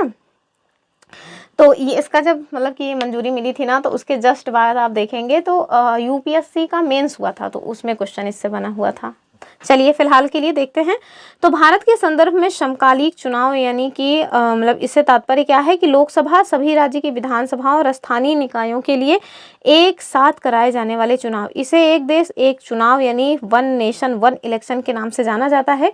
देश में वर्ष 1951-52 से 1967 तक लोकसभा और राज्य की विधानसभाओं के निर्वाचन अधिकांशतः साथ साथ ही कराए गए थे, और इसके पश्चात ये चक्र टूट गया, और अब निर्वाचन लगभग प्रत्येक वर्ष और एक वर्ष के भीतर विभिन्न समय पर भी आयोजित किए जाते हैं, जिससे बहुत अधिक धन व्यय होता है। और साथ ही आदर्श आचार संहिता आदि के लंबे समय तक लागू रहने के कारण विकास कार्यों में दीर्घ अवधियों के लिए व्यवधान भी उत्पन्न होता है। भारत के विधि आयोग ने निर्वाचन विधियों में सुधार कर अपनी भारत के विधि आयोग ने निर्वाचन विधियों में सुधार पर अपनी 170वीं रिपोर्ट जो है उसमें प्रत्येक वर्ष और बिना उपयुक्त समय के निर्वाचनों के चक्र का अंत किए जाने की सिफारिश की। आगे देखें स्मरणीय तथ्य क्या है, तो केंद्रीय मंत्रिमंडल ने 18 सितंबर 2024 को एक राष्ट्र एक चुनाव के प्रस्ताव को मंजूरी प्रदान की। ये डेट हमारे लिए महत्वपूर्ण है। कब, तो 18 सितंबर 2024 को। यह प्रस्ताव पूर्व राष्ट्रपति रामनाथ कोविंद की अध्यक्षता वाली उच्च स्तरीय समिति ने 14 मार्च 2024 को सौंपी गई रिपोर्ट में दिया था, ठीक है। तो ध्यान रखिएगा कि जो एक वन नेशन वन इलेक्शन के लिए एक समिति बनाई गई थी, उसको हेड कौन कर रहे थे, रामनाथ कोविंद, ठीक है। आगे देखिए इस प्रस्ताव के अनुसार देश में चुनाव जो है वो 2 चरणों में कराए जाएंगे। पहले चरण में लोकसभा और सभी विधानसभाओं के चुनाव एक साथ आयोजित किए जाएंगे, जबकि दूसरे चरण में प्रत्येक चरण के 100 दिन के अंदर स्थानीय निकायों के चुनाव जो है वो आयोजित होंगे। समकालिक चुनाव के कार्यान्वयन को सक्षम करने के लिए संसद में 2 प्रकार के संशोधन विधेयक को प्रस्तुत करने का प्रस्ताव है। पहला एक संवैधानिक संशोधन विधेयक होगा, और दूसरा विधानसभा वाले केंद्र शासित प्रदेशों के कानून में परिणामी संशोधन होगा। साथ साथ निर्वाचन के पहले चरण की अभिप्राप्ति के लिए अनुच्छेद 83 संसद के दोनों सदनों की अवधि, अनुच्छेद 172 राज्य विधानमंडलों की अवधि में संशोधन करते हुए अनुच्छेद 82 का को अंतः स्थापित किए जाने के लिए एक संवैधानिक संशोधन विधेयक पुनः स्थापित किया जाएगा। हम देखेंगे इस संशोधन के लिए राज्यों द्वारा अनुसमर्थन की आवश्यकता नहीं होगी। दूसरे चरण में नगर पालिकाओं और पंचायतों के चुनाव लोकसभा और राज्य की विधानसभाओं के चुनाव होने के 100 दिन के भीतर आयोजित करने हेतु एक संवैधानिक संशोधन विधेयक जो है वो पुनः स्थापित किया जाएगा। उपर्युक्त संशोधनों के लिए अनुच्छेद 368 में दी गई जो संविधान संशोधन है, इसकी 2 शर्तों को पूरा करना होगा, और वो क्या है, तो पहली शर्त के अनुसार दोनों सदनों में कुल सदस्यों के आधे से अधिक सदस्यों द्वारा मतदान किया जाना अनिवार्य है। और दूसरा क्या है कि प्रथम शर्त के अधीन रहते हुए उपस्थित और मतदान करने वाले सदस्यों की संख्या के 2/3 सदस्य संशोधन के पक्ष में हों, ठीक है। दोनों सदनों में पारित होने के बाद राष्ट्रपति के हस्ताक्षर से विधेयक जो है वो अधिनियम बन सकेगा। द्वितीय चरण के प्रस्ताव यानी स्थानीय निकायों के चुनाव केंद्र और राज्यों के चुनाव के 100 दिन के अंदर कराने के लिए विधेयक को राष्ट्रपति के पास हस्ताक्षर हेतु भेजने से पूर्व आधे से अधिक राज्यों के विधानमंडलों द्वारा अनुसमर्थन कराना होगा। अब देखिए, वन नेशन वन इलेक्शन जो उच्च स्तरीय समिति बनी है ना, वो हमारे लिए महत्वपूर्ण है एग्जाम के पॉइंट ऑफ व्यू से। तो देखिए, सबसे पहले तो ये 8 मेंबर की कमेटी थी, ठीक है, इसमें 8 सदस्य थे। गठन कब हुआ? 2 सितंबर 2023 को। अध्यक्ष कौन थे? तो पूर्व राष्ट्रपति रामनाथ कोविंद जी थे। सदस्य कौन कौन रहे हैं? तो एक तो केंद्रीय गृह मंत्री और सहकारिता मंत्री थे अमित शाह, दूसरा गुलाम नबी आजाद, तीसरे वित्त आयोग के पूर्व अध्यक्ष एन.के. सिंह। और हाँ, अगर आप लोगों ने वित्त आयोग के बारे में अभी तक नहीं पढ़ा है तो ना उसको जरूर पढ़ लीजिए। वित्त आयोग मोस्ट फेवरेट आयोग है हमारे एग्जामिनर्स का, ठीक है, तो बहुत पूछते हैं उसके बारे में। आगे देखिए, लोकसभा के पूर्व महासचिव डॉक्टर सुभाष सी कश्यप और वरिष्ठ अधिवक्ता हरीश साल्वे, संजय कोठारी पूर्व मुख्य सतर्कता आयुक्त और अर्जुन राम मेघवाल विशेष आमंत्रित सदस्य, ठीक है, तो 8 सदस्यीय ये कमेटी थी। आगे देखिए, जो सचिव रहे हैं वो कौन रहे हैं? डॉक्टर नितेंद्र चंद्र सचिव थे। भारत सरकार विधि एवं कार्य विभाग द्वारा रिपोर्ट मार्च 2024 में राष्ट्रपति द्रौपदी मुर्मू को ये सौंपी गई थी, ठीक है। चलिए आगे देखिए। इतना टाइम हो गया, मैंने नहीं कहा कि वीडियो को लाइक वाइक कर दीजिए, अब कह रहे हैं प्लीज़ वीडियो को लाइक ज़रूर कर दीजिए। चलिए अब हम देखेंगे अपनी जो एक स्कीम आ रही है और स्कीम का नाम क्या है? पीएम आशा योजनाएं जारी रखने को मंजूरी, ठीक है। तो 2018 में केंद्रीय मंत्रिमंडल ने एक नई व्यापक योजना जो कि एक अम्ब्रेला स्कीम थी जिसका नाम था प्रधानमंत्री अन्नदाता आय संरक्षण अभियान यानी कि पीएम आशा, इसको मंजूरी प्रदान की थी। और केंद्रीय बजट 2018 में इसकी घोषणा के अनुरूप इस योजना का उद्देश्य किसानों को उनकी उपज के लाभकारी मूल्य जो है वो प्रदान करना है। स्पष्ट है कि यह योजना किसानों को उनकी फसल के लिए जो न्यूनतम समर्थन मूल्य है यानी एमएसपी है वो प्रदान करने पे आधारित है। क्या है स्मरणीय तथ्य? तो 18 सितंबर 2024 को प्रधानमंत्री नरेंद्र मोदी की अध्यक्षता में केंद्रीय मंत्रिमंडल ने पीएम आशा के अंतर्गत शामिल योजनाओं को जारी रखने हेतु स्वीकृति प्रदान की। इस पर 15वें वित्त आयोग के कार्यकाल के दौरान 2025-26 तक लगभग 35,000 करोड़ रुपए का व्यय होगा, ठीक है। तो बस एक सेकंड।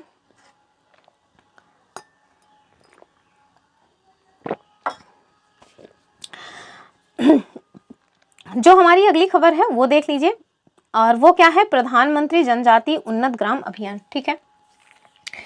तो जो केंद्रीय बजट 2024-25 आया, इसमें वित्त मंत्री निर्मला सीतारमण ने जनजातीय समुदाय यानी ट्राइबल कम्युनिटीज की सामाजिक आर्थिक स्थिति में सुधार करने के लिए प्रधानमंत्री जनजाति उन्नत ग्राम अभियान को प्रारंभ करने की घोषणा की। इसके तहत जनजातीय बहुल गांव और आकांक्षी जिलों एस्पिरेशनल जो डिस्ट्रिक्ट्स हैं इनमें सभी जनजातीय परिवारों का पूर्ण कवरेज जो है वो सुनिश्चित किया जाएगा। इसमें लगभग 63,000 गाँव शामिल होंगे जिससे 5 करोड़ जनजातियों को लाभ भी मिलेगा। आगे देखिए क्या है स्मरणीय तथ्य? तो 18 सितंबर 2024 को प्रधानमंत्री नरेंद्र मोदी जी की अध्यक्षता में केंद्रीय मंत्रिमंडल ने प्रधानमंत्री जनजाति उन्नत ग्राम अभियान को मंजूरी प्रदान की। तो कब की है? 2024 में, 18 सितंबर 2024। बहुत ही खास दिन है मेरे लिए, 18 सितंबर कुल मिलाकर के, 2024 नहीं। चलिए आगे देखेंगे। इस अभियान हेतु कुल परिव्यय 79,156 करोड़ रुपए निर्धारित किया गया है और इसमें जो केंद्रीय हिस्सा है यानी सेंट्रल शेयर है वो 56,333 करोड़ रुपए और राज्यों का हिस्सा 22,823 करोड़ रुपए होगा। इस अभियान में 30 राज्यों और केंद्र शासित प्रदेशों के जनजातीय बहुल जो गांव हैं जनजातीय बहुल गांव वाले 549 जिले और 2740 जो ब्लॉक हैं वो शामिल होंगे। इस अभियान के अंतर्गत जो 25 कार्यक्रम हैं वो शामिल हैं जिन्हें 17 मंत्रालयों के द्वारा कार्यान्वित किया जाएगा।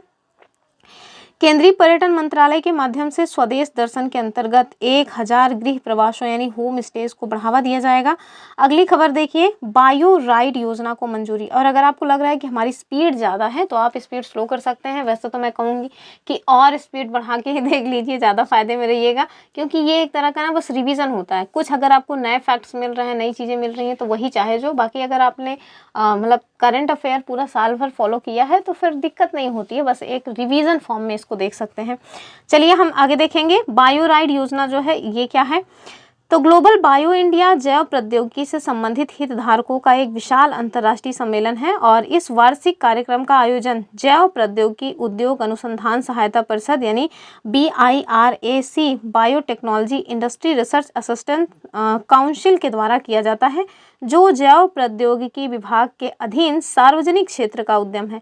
ग्लोबल बायो इंडिया 2024 का जो चौथा संस्करण है, इसका आयोजन 12 से 14 सितंबर 2024 को नई दिल्ली में किया गया। क्या है स्मरणीय तथ्य? तो 18 सितंबर 2024 को प्रधानमंत्री नरेंद्र मोदी जी की अध्यक्षता में केंद्रीय मंत्रिमंडल के द्वारा बायो राइड यानी बायो राइड योजना को मंजूरी जो है वो प्रदान की गई। आगे हम देखेंगे कि बायो राइड का जो पूर्ण रूप है वो क्या है, तो जैव प्रौद्योगिकी अनुसंधान नवाचार और उद्यमिता विकास, ठीक है, यानी biotechnology research innovation and entrepreneurship मतलब की डेवलपमेंट, ठीक है। बायो राइड योजना में जैव प्रौद्योगिकी विभाग की 2 योजनाओं यथा जैव प्रौद्योगिकी अनुसंधान एवं विकास और औद्योगिक एवं उद्यमिता विकास का विलय किया गया है। साथ ही इस योजना में bio manufacturing and bio foundry bio foundry नामक एक नए घटक को भी शामिल किया गया है। और बायो राइड योजना नवाचार और जैव उद्यमिता को बढ़ावा देगी, साथ ही जैव प्रौद्योगिकी क्षेत्र में मानव संसाधन को विकसित भी करेगी।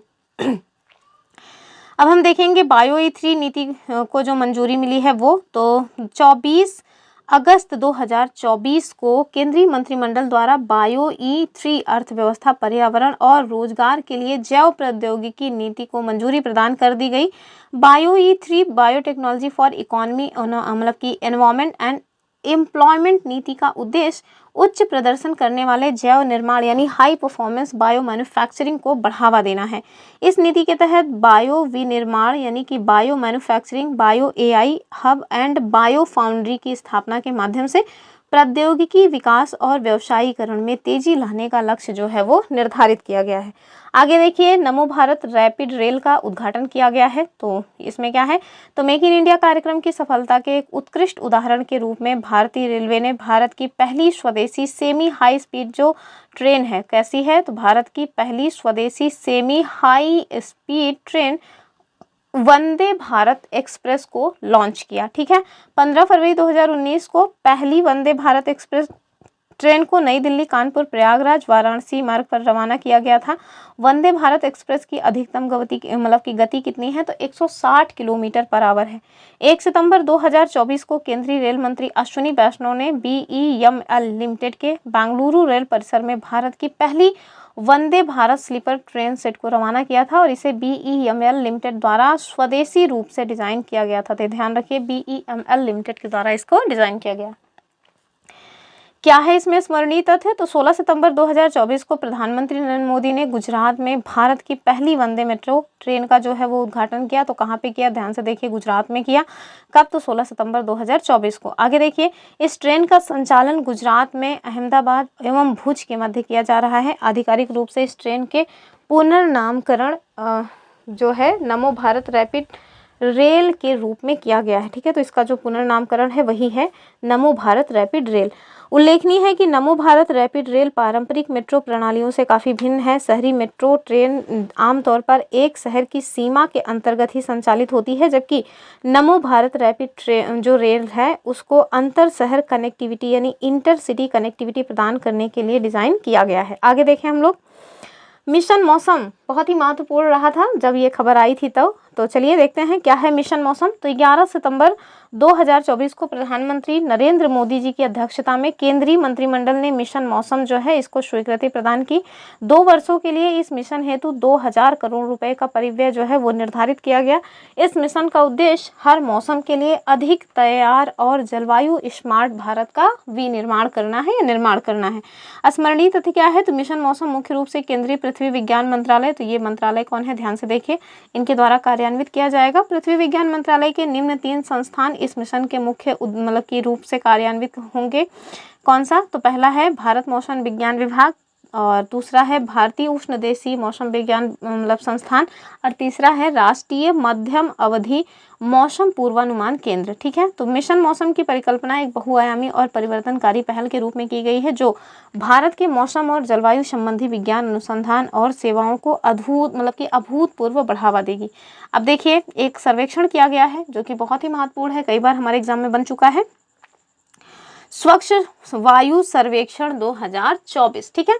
तो 2019 में केंद्रीय पर्यावरण, वन एवं जलवायु परिवर्तन मंत्रालय राष्ट्रीय स्वच्छ वायु कार्यक्रम को लॉन्च किया गया था। एनसीएपी यानी नेशनल क्लीन एयर प्रोग्राम के तहत वायु गुणवत्ता में सुधार के लिए 130 शहरों को लक्षित किया गया है।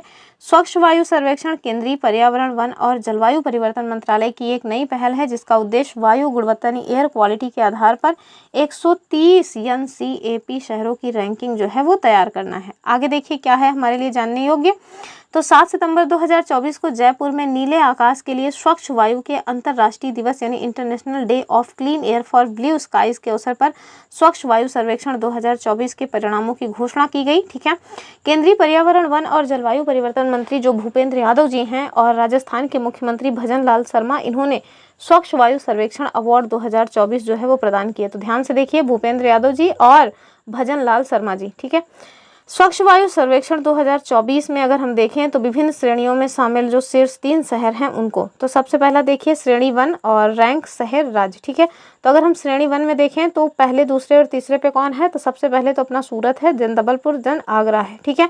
और राज्यों में यदि हम बात करें तो गुजरात, मध्य प्रदेश और उत्तर प्रदेश, ठीक है। तो स्वच्छ वायु सर्वेक्षण 2024 की जो रिपोर्ट आई है उसमें श्रेणी 1 में उत्तर प्रदेश का जो आगरा शहर है ये तीसरे स्थान पे है, ठीक है। तो हमारे लिए तो यही इंपॉर्टेंट है। टॉप पे अगर शहरों की बात की जाए तो सूरत है और राज्यों की बात की जाए तो गुजरात का, ठीक।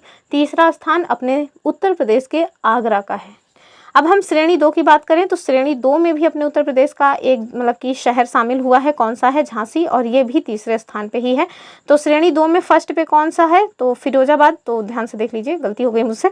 तो फिरोजाबाद जो है ना वो उत्तर प्रदेश का श्रेणी 2 में टॉप पे है, ठीक है। ध्यान से देखिए, उत्तर प्रदेश का फिरोजाबाद श्रेणी 2 में टॉप पे है और प्रथम 3 में अपने 2 शहर शामिल हुए हैं, कौन सा, तीसरे नंबर पे झांसी है उत्तर प्रदेश का और दूसरे पे कौन सा है, अमरावती, ठीक है। आगे देखिए,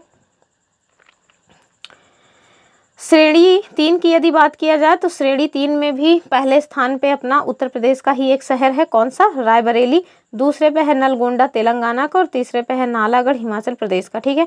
तो श्रेणी 1 में ही अपना उत्तर प्रदेश का शहर टॉप पे नहीं रहा है, उसको मतलब कि तीसरे स्थान पे रैंकिंग मिली है, जबकि श्रेणी 2 और 3 में अपने उत्तर प्रदेश के शहर जो है वो टॉप पे रहे हैं, ठीक है। देखिए, स्वच्छ वायु सर्वेक्षण 2024 अगर हम उत्तर प्रदेश की रैंकिंग की बात करें तो ओवरऑल में हम देखें तो उत्तर प्रदेश में जो टॉप पे है वो तो आगरा ही है। रैंक क्या है इसकी, 3, ठीक है। तो अगर ओवरऑल रैंक देखें तो 3 पे है, मतलब पूरे भारत देश में अगर हम देखेंगे तो तीसरे पे है। लेकिन अगर वैसे नॉर्मली अपने उत्तर प्रदेश में बात करें तो उत्तर प्रदेश में टॉप पे है कौन, आगरा, ठीक है। कितना स्कोर है, 191। दूसरे पे अपना लखनऊ है, ठीक है। तो और तीसरे पे कानपुर है, श्रेणी 1 की बात हो रही है, ठीक है।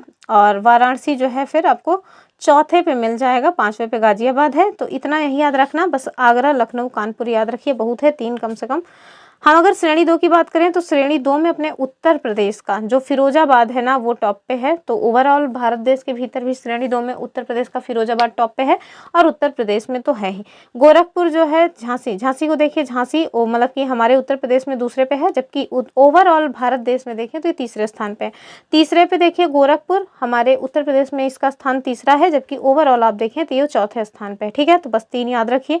अगर हम श्रेणी 3 की बात करें तो अपने उत्तर प्रदेश का जो रायबरेली है वो टॉप पे मतलब की है, यानी कि पहले स्थान पे ही है। दूसरे पे अनपरा है और भारत देश के भीतर अगर इसकी रैंकिंग की बात करें तो ये 13वें स्थान पे है। तीसरे पे है खुर्जा और भारत देश में इसकी स्थिति जो है 16वें स्थान पे है, ठीक है। चलिए आगे देखेंगे 23वां विधि आयोग। तो जब ये बना और जब इसके जो है अध्यक्ष चुने गए तो बहुत चर्चा में ये रहा, ठीक है। तो अगर हम 23वें विधि आयोग की बात करें तो भारत का जो विधि आयोग है यानी कि लॉ कमीशन एक कैसा निकाय है, ये हमारे लिए महत्वपूर्ण है। तो एक गैर सांविधिक निकाय है, कैसा है, नॉन स्टैट्यूटरी बॉडी है। भारत सरकार के विधि और न्याय मंत्रालय के विधि कार्य विभाग यानी डिपार्टमेंट ऑफ लीगल अफेयर्स के द्वारा जारी एक अधिसूचना के द्वारा इसका गठन किया जाता है।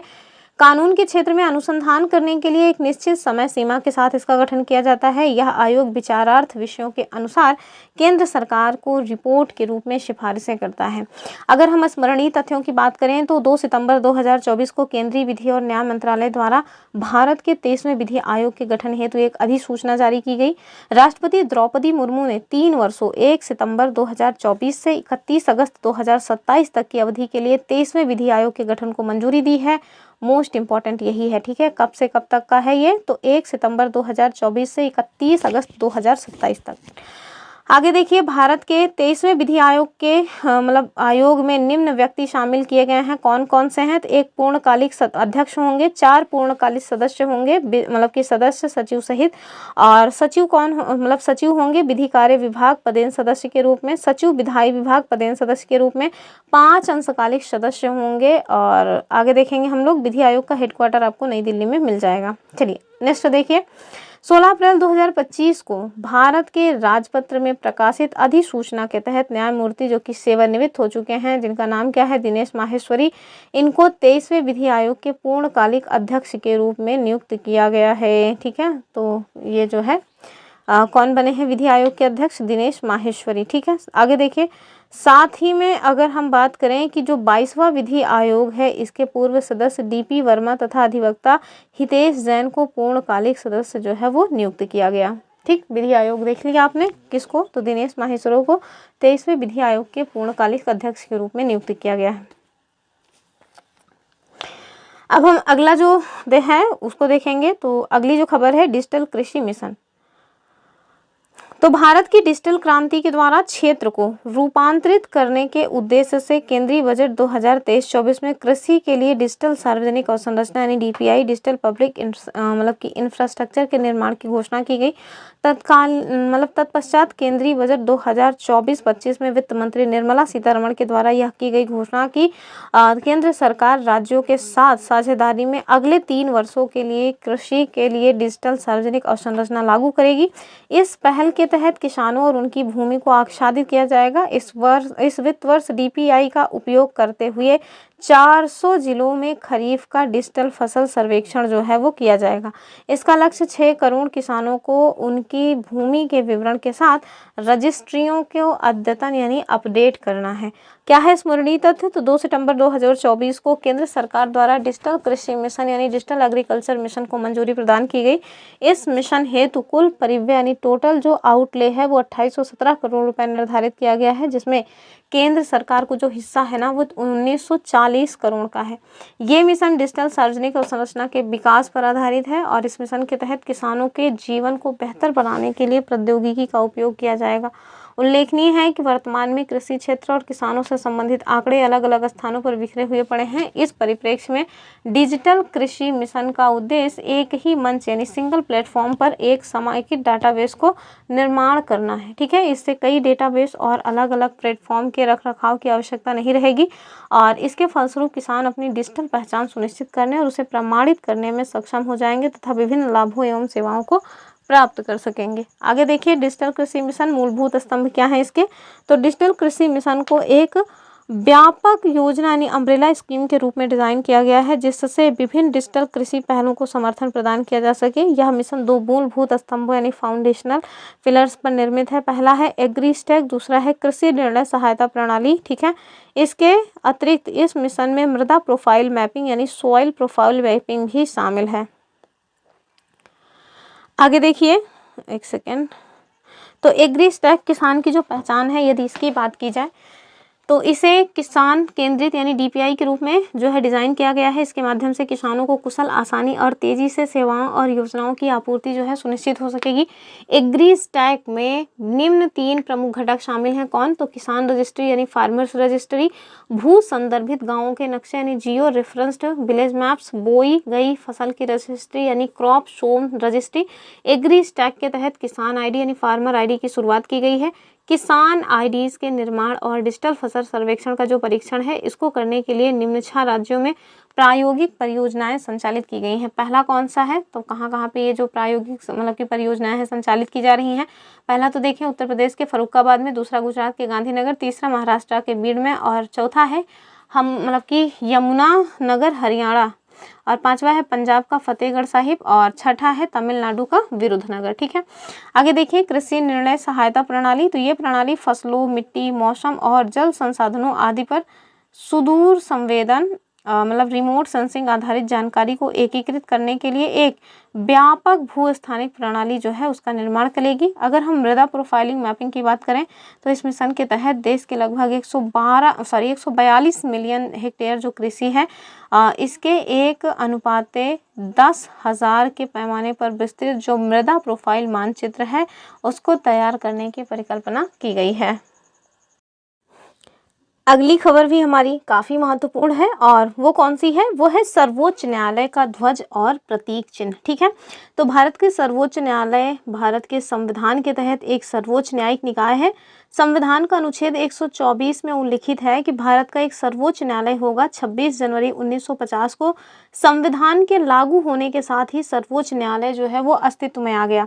28 जनवरी 1950 को सर्वोच्च न्यायालय का उद्घाटन किया गया था। भारत के पहले मुख्य न्यायाधीश न्यायमूर्ति हीरा लाल जे कानिया थे। तो ये तो स्टार्टिंग पार्ट हो गया हमारा सर्वोच्च न्यायालय से, तो इसको पहले ही ध्यान से देख लीजिए। अभी देखिए 28 जनवरी 2024 को सर्वोच्च न्यायालय ने अपनी जो स्थापना दिवस है उसको मनाया और अपनी स्थापना की हीरक जयंती यानी डायमंड जुबली ईयर की शुरुआत की।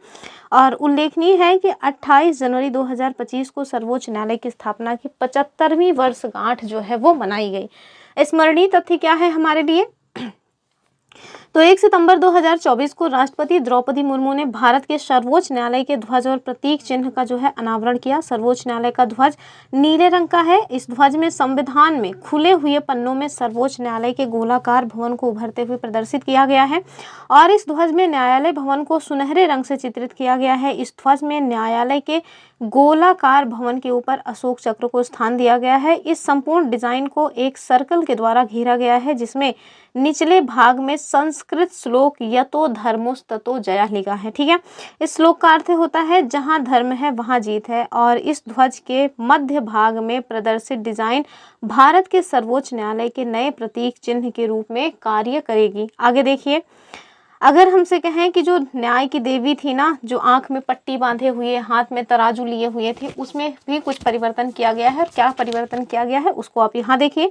तो 17 अक्टूबर 2024 को भारत के तत्कालीन मुख्य न्यायाधीश DY चंद्रचूड़ ने उच्चतम न्यायालय में न्याय की देवी यानी लेडी जस्टिस की जो प्रतिमा है उसका अनावरण किया, यानी कि नई जो है प्रतिमा को लगाया। ये नई पारंपरिक औपनिवेशिक प्रतीकों से हटकर भारतीय न्याय प्रणाली के आधुनिक और समावेशी दृष्टिकोण को दर्शाती है। यह प्रतिमा उच्चतम न्यायालय के जजों की लाइब्रेरी में स्थापित की गई। उल्लेखनीय है कि न्याय की देवी की नई प्रतिमा को साड़ी पहने हुए दिखाया गया है, जबकि इसके पहले यह पुरानी प्रतिमा को पश्चिमी शैली के गाउन यानी वेस्टर्न रोब में प्रदर्शित किया गया था। ठीक है, तो मतलब उनका जो पहनावा है वो चेंज किया गया। साड़ी में न्याय की देवी को प्रस्तुत करना भारतीय न्यायपालिका के औपनिवेशिक प्रभाव से दूर होने और स्थानीय सांस्कृतिक तत्वों को अपनाने का संकेत देता है। आगे देखें, जहां पुरानी प्रतिमा को बाएं हाथ में पारंपरिक तलवार के साथ दर्शाया गया था, वहीं नई प्रतिमा में मतलब कि जो नई प्रतिमा है उसके बाएं हाथ में भारतीय संविधान की एक प्रति है। यह परिवर्तन ये दर्शाता है कि न्याय संवैधानिक मूल्यों पर आधारित ना होकर केवल दंड देने और शक्ति प्रदर्शन पर है। ठीक है, जहां पुरानी प्रतिमा को आंखों में पट्टी के साथ दर्शाया गया था, वहीं नई प्रतिमा में आंखों पर से हटी मतलब कि जो पट्टी है उसको हटा दिया गया है। और यह परिवर्तन इस विचार को उजागर करता है कि न्याय सभी को समान रूप से देखता है, दृष्टिहीन नहीं है। इन परिवर्तनों के बावजूद नई प्रतिमा के दाएं हाथ में तराजू आदि आज भी विद्यमान है, जो न्याय की निष्पक्षता और संतुलन का प्रतीक है। आगे देखें, बाढ़वन पत्तन का शिलान्यास किया गया है, तो कहाँ किया गया है, चलिए देखिए। तो वर्तमान में भारत में कुल 13 महापत्तन और जो 13वां है अभी हमने बताया, तो 13 महापत्तन मेजन पोर्ट्स मतलब अधिसूचित हैं, जो पूर्ण रूप से केंद्र सरकार के स्वामित्व के अधीन है और महापत्तन प्राधिकरण अधिनियम 2021 यानी मेजर पोर्ट अथॉरिटीज एक्ट 2021 के प्रावधानों द्वारा शासित हैं। स्मरणीय तथ्य क्या है, तो 30 अगस्त 2024 को प्रधानमंत्री नरेंद्र मोदी ने बाढ़वन पत्तन का शिलान्यास किया। यह पत्तन महाराष्ट्र के पालघर जिले में दहाड़ू नगर के निकट स्थित होगा। ज्ञातव्य है कि प्रधानमंत्री नरेंद्र मोदी जी की अध्यक्षता में केंद्रीय मंत्रिमंडल ने 19 जून 2024 को इस पत्तन की स्थापना को जो स्वीकृति है वो प्रदान की। भूमि अधिग्रहण सहित इस परियोजना की कुल लागत 76,220 करोड़ रुपए है।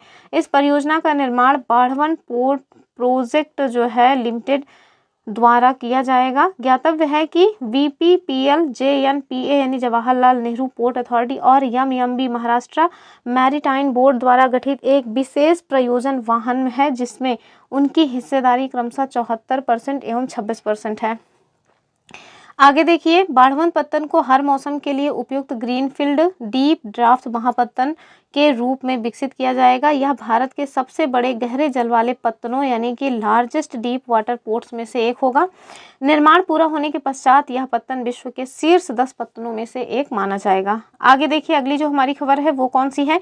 NICDP के 12 नए औद्योगिक शहरों को मंजूरी। ठीक है, तो राष्ट्रीय औद्योगिक विकास जो गलियारा विकास कार्यक्रम है NICDP यानी National Industrial Corridor Development Programme Bharat का सबसे महत्वाकांक्षी बुनियादी कार्यक्रम ढांचा है, मतलब ढांचा कार्यक्रम है। दिसंबर 2020 में भारत सरकार ने NICDP के अंग के रूप में 4 चरणों में 11 औद्योगिक गलियारों के विकास को स्वीकृति प्रदान की है। तो ये 11 जो है आपको ध्यान रखना है। ठीक है, इन 11 गलियारों के अंतर्गत 4 चरणों में टोटल 32 परियोजनाएं शामिल हैं। इन 32 परियोजनाओं में से पहले चरण में 4 ग्रीनफील्ड औद्योगिक स्मार्ट शहर पहले ही विकसित किए जा चुके हैं, जबकि 4 अन्य परियोजनाएं वर्तमान में विकसित की जा रही हैं।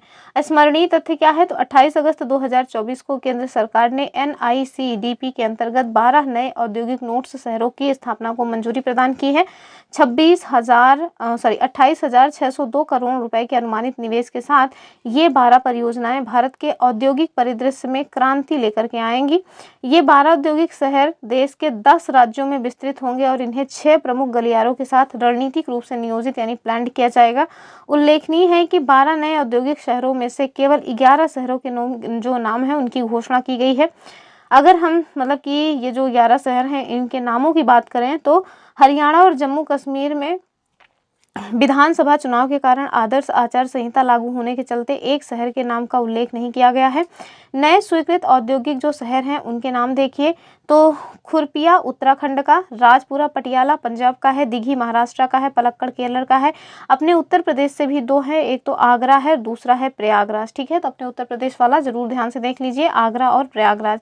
आगे देखिए, बिहार का गया है, जहीराबाद तेलंगाना से है, ओरवाकल आंध्र प्रदेश से है, कोप्पर्थी आंध्र प्रदेश से है और जोधपुरा पाली राजस्थान से है। ठीक है, अगला जो है, अगली जो हमारी खबर है वो है एकीकृत पेंशन स्कीम, बहुत चर्चा में रही है।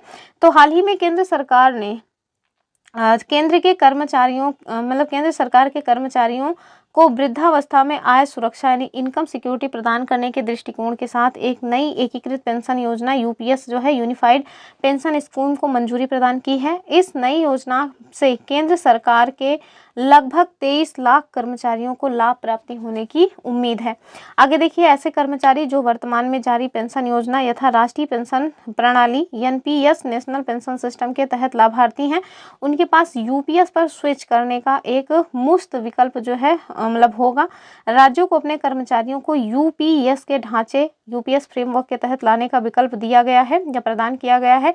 25 अगस्त 2024 को अपने सभी कर्मचारियों के लिए UPS को मंजूरी प्रदान करने वाला, ये ध्यान से देख लीजिए, महाराष्ट्र जो है वो पहला राज्य बन गया है। ठीक है, आगे देखिए क्या है स्मरणीय तथ्य। तो एक सेकेंड मैं देख लूँ अभी कितना हमारा राष्ट्रीय घटनाक्रम से मतलब टॉपिक बचा हुआ है, बस 1 सेकंड का टाइम दीजिए। बस मतलब हमारा जो राष्ट्रीय घटनाक्रम है ना वो लगभग समाप्त ही होने वाला है, फिर उसके बाद हम लोग अगली वीडियो में अंतरराष्ट्रीय जो घटनाक्रम है वो देखेंगे। ठीक है, तो चलिए आगे देखिए क्या है स्मरणीय तथ्य NPS से संबंधित। तो स्मरणीय तथ्यों में आप देखिए 24 अगस्त 2024 को प्रधानमंत्री नरेंद्र मोदी जी की अध्यक्षता में केंद्रीय मंत्रिमंडल ने एकीकृत पेंशन योजना यानी UPS को मंजूरी प्रदान की। यह योजना 1 अप्रैल 2025 से प्रभावी हुई है और इस योजना की मुख्य विशेषताएं क्या हैं। पहली तो सुनिश्चित पेंशन यानी कर्मचारियों को उनकी सेवानिवृत्ति से पहले के अंतिम 12 महीने में प्राप्त जो औसत मूल वेतन है उसके 50% के समतुल्य राशि जो है वो मूल पेंशन के रूप में प्रदान की जाएगी। हालांकि उपर्युक्त पेंशन राशि को प्राप्त करने के लिए न्यूनतम 25 वर्षों की सेवा आवश्यक होगी। 25 वर्ष से कम सेवा अवधि के लिए आनुपातिक रूप से कम पेंशन जो है वो मिलेगी। न्यूनतम 10 वर्षों तक सेवा प्रदान करने वाले जो कर्मचारी हैं उनको ही UPS के तहत पेंशन के पात्र माना जाएगा। अगर सुनिश्चित पारिवारिक पेंशन की बात की जाए तो किसी कर्मचारी को उनके निधन से पहले प्राप्त पेंशन के 60% के समतुल्य राशि सुनिश्चित पारिवारिक पेंशन यानी अशोर्ड फैमिली पेंशन के रूप में प्रदान की जाएगी। अगर सुनिश्चित न्यूनतम पेंशन की बात करें तो यह योजना न्यूनतम 10 वर्षों की सेवा के बाद सेवानिवृत्ति पर 10,000 रुपये प्रति माह की सुनिश्चित न्यूनतम पेंशन जो है वो प्रदान करने की गारंटी देता है। सुनिश्चित पेंशन, सुनिश्चित पारिवारिक पेंशन और सुनिश्चित न्यूनतम पेंशन पर मुद्रास्फीति सूचकांक लागू होगा। सेवानिवृत्ति पर कर्मचारी यानी ग्रेच्युटी के अतिरिक्त एक मुश्त राशि जो है उसके लिए भी पात्र होंगे। यूपीएस के कार्यान्वयन के लिए कर्मचारी का योगदान वेतन मूल वेतन प्लस महंगाई भत्ता का 10% रहेगा, ठीक है, जबकि केंद्र सरकार का योगदान इसमें 18.5% का होने वाला है। एक एनपीएस वात्सल्य अवयस्क बच्चों के लिए नई पेंशन योजना है, उसको देख लीजिए। तो केंद्रीय वित्त मंत्री निर्मला सीतारमण ने केंद्रीय जो मतलब कि बजट है 2024-25 उसमें वयस्क बच्चों के लिए एक नई पेंशन योजना स्टार्ट की है। नाम क्या है? वात्सल्य की, मतलब कि उसका नाम है वात्सल्य। यह एक अंशदान आधारित पेंशन स्कीम है। 18 वर्ष से कम आयु के सभी अवयस्क नागरिक जो है इस योजना के लिए पात्र होंगे। सब्सक्राइबर्स को प्रति वर्ष न्यूनतम 1,000 रुपये का योगदान जो है वो करना होगा। अधिकतम योगदान की हालांकि कोई सीमा नहीं रखी गई है। इस योजना के तहत माता पिता और अभिभावकों द्वारा अवयस्क बच्चों के लिए अंशदान किया जाएगा। बच्चे से वयस्क होने पर इस योजना को सहज रूप से एक सामान्य एनपीएस खाते में बदला जा सकेगा। 18 सितंबर 2024 को वित्त मंत्री ने नई दिल्ली में एनपीएस वात्सल्य को लॉन्च किया था। तो कब किया था वात्सल्य एनपीएस को लॉन्च? तो 18 सितंबर 2024 को, ठीक है। चलिए आगे देखिए, तो आगे जो है वो है NIRF इंडिया रैंकिंग 2024। तो केंद्रीय शिक्षा मंत्रालय के अंतर्गत नेशनल इंस्टीट्यूशनल रैंकिंग फ्रेमवर्क यानी NIRF national institutional ranking framework की शुरुआत 29 सितंबर 2015 को की गई थी। NIRF देश भर में उच्च शिक्षा संस्थानों को रैंकिंग प्रदान करने की एक कार्य प्रणाली की रूपरेखा तैयार करता है। ध्यातव्य है कि इंडिया रैंकिंग का जो पहला संस्करण है वो कब जारी हुआ था? तो 2016 में, ठीक है। तो ये याद रखिएगा कि मतलब कि कौन सा है? तो NIRF जो इंडिया रैंकिंग है इसका पहला संस्करण 2016 में आया था। क्या है हमारे लिए स्मरणीय तथ्य? तो 12 अगस्त 2024 को केंद्रीय शिक्षा मंत्री धर्मेंद्र प्रधान ने नेशनल इंस्टीट्यूशनल रैंकिंग फ्रेमवर्क के अंतर्गत इंडिया रैंकिंग 2024 को जारी किया। यह देश के उच्च शैक्षिक संस्थानों की रैंकिंग हायर एजुकेशनल इंस्टीट्यूशंस है और यह रैंकिंग नई दिल्ली स्थित भारत मंडपम से जारी किया गया। और ये इंडिया रैंकिंग्स का कौन सा संस्करण है? तो नवा एडिशन है, ठीक है, यानी कि 9th एडिशन है। नवा मतलब न्यू मत समझ लीजिएगा। इसमें 8 श्रेणियों के अंतर्गत उच्च शिक्षण संस्थानों को रैंकिंग की जाती है। कौन कौन सी? एक तो ओवरऑल यानी समग्र, दूसरा है कॉलेज, तीसरा है विश्वविद्यालय, चौथा है अनुसंधान संस्थान, पांचवा है नवाचार, छठा है राज्य सार्वजनिक विद्यालय और सातवां है मुक्त विश्वविद्यालय यानी ओपन यूनिवर्सिटी और आठवां देखिए कौशल विद्यालय यानी कि कौशल विश्वविद्यालय स्किल यूनिवर्सिटी। 3 नई श्रेणियां कौन सी हैं? तो राज्य सार्वजनिक विश्वविद्यालय, मुक्त विश्वविद्यालय और कौशल विश्वविद्यालय वर्ष 2024 में पहली बार इंडिया रैंकिंग में शामिल किए गए। उल्लेखनीय है कि इंडिया रैंकिंग के तहत 8 विभिन्न विषयों के अंतर्गत भी संस्थानों को रैंकिंग प्रदान की जाती है। समग्र यानी ओवरऑल कैटेगरी में लगातार 6वें वर्ष 2019 से 2024 भारतीय प्रौद्योगिकी संस्थान IIT मद्रास को प्रथम स्थान मिला हुआ है, ठीक है। तो मतलब कि किसको प्रथम स्थान मिला हुआ है? IIT मद्रास को। अभियांत्रिकी विषय में भी IIT मद्रास को लगातार 9वें वर्ष 2016 से 2024 तक प्रथम स्थान ही प्राप्त हुआ है। विश्वविद्यालय श्रेणी में भारतीय विज्ञान संस्थान बेंगलुरु को लगातार 9वें वर्ष जो है मतलब प्रथम स्थान प्राप्त हुआ है। यह संस्थान अनुसंधान संस्थान श्रेणी में भी लगातार चौथे वर्ष 2021 से 24 तक शीर्ष पर रहा है। इंडिया रैंकिंग 2024 में शीर्ष जो 5 संस्थान हैं समग्र श्रेणी में उन्हें देख लीजिए। तो समग्र श्रेणी में आप देखिए IIT जो मद्रास है चेन्नई का 86.42 स्कोर के साथ टॉप पे रहा है। दूसरे पे है भारतीय विज्ञान संस्थान बेंगलुरु, स्कोर कितना है? तो 83.28 और भारतीय प्रौद्योगिकी स्थान बॉम्बे मुंबई का तीसरे स्थान पे है 81.37 स्कोर के साथ। चौथे पे है IIT दिल्ली, पांचवे पे है IIT कानपुर, ठीक है। तो इसमें अपना IIT कानपुर 5वें स्थान पे है, ठीक है। चलिए आगे देखिए, इंडिया रैंकिंग 2024 उत्तर प्रदेश के संस्थानों की स्थिति की यदि हम बात करें समग्र श्रेणी में तो क्या हो जाएगा? तो टॉप पे IIT कानपुर ही आ जाएगा। ओवरऑल अगर आप बात करें तो ये 5वें स्थान पे है। स्कोर इनका देख लीजिए 77.56 है।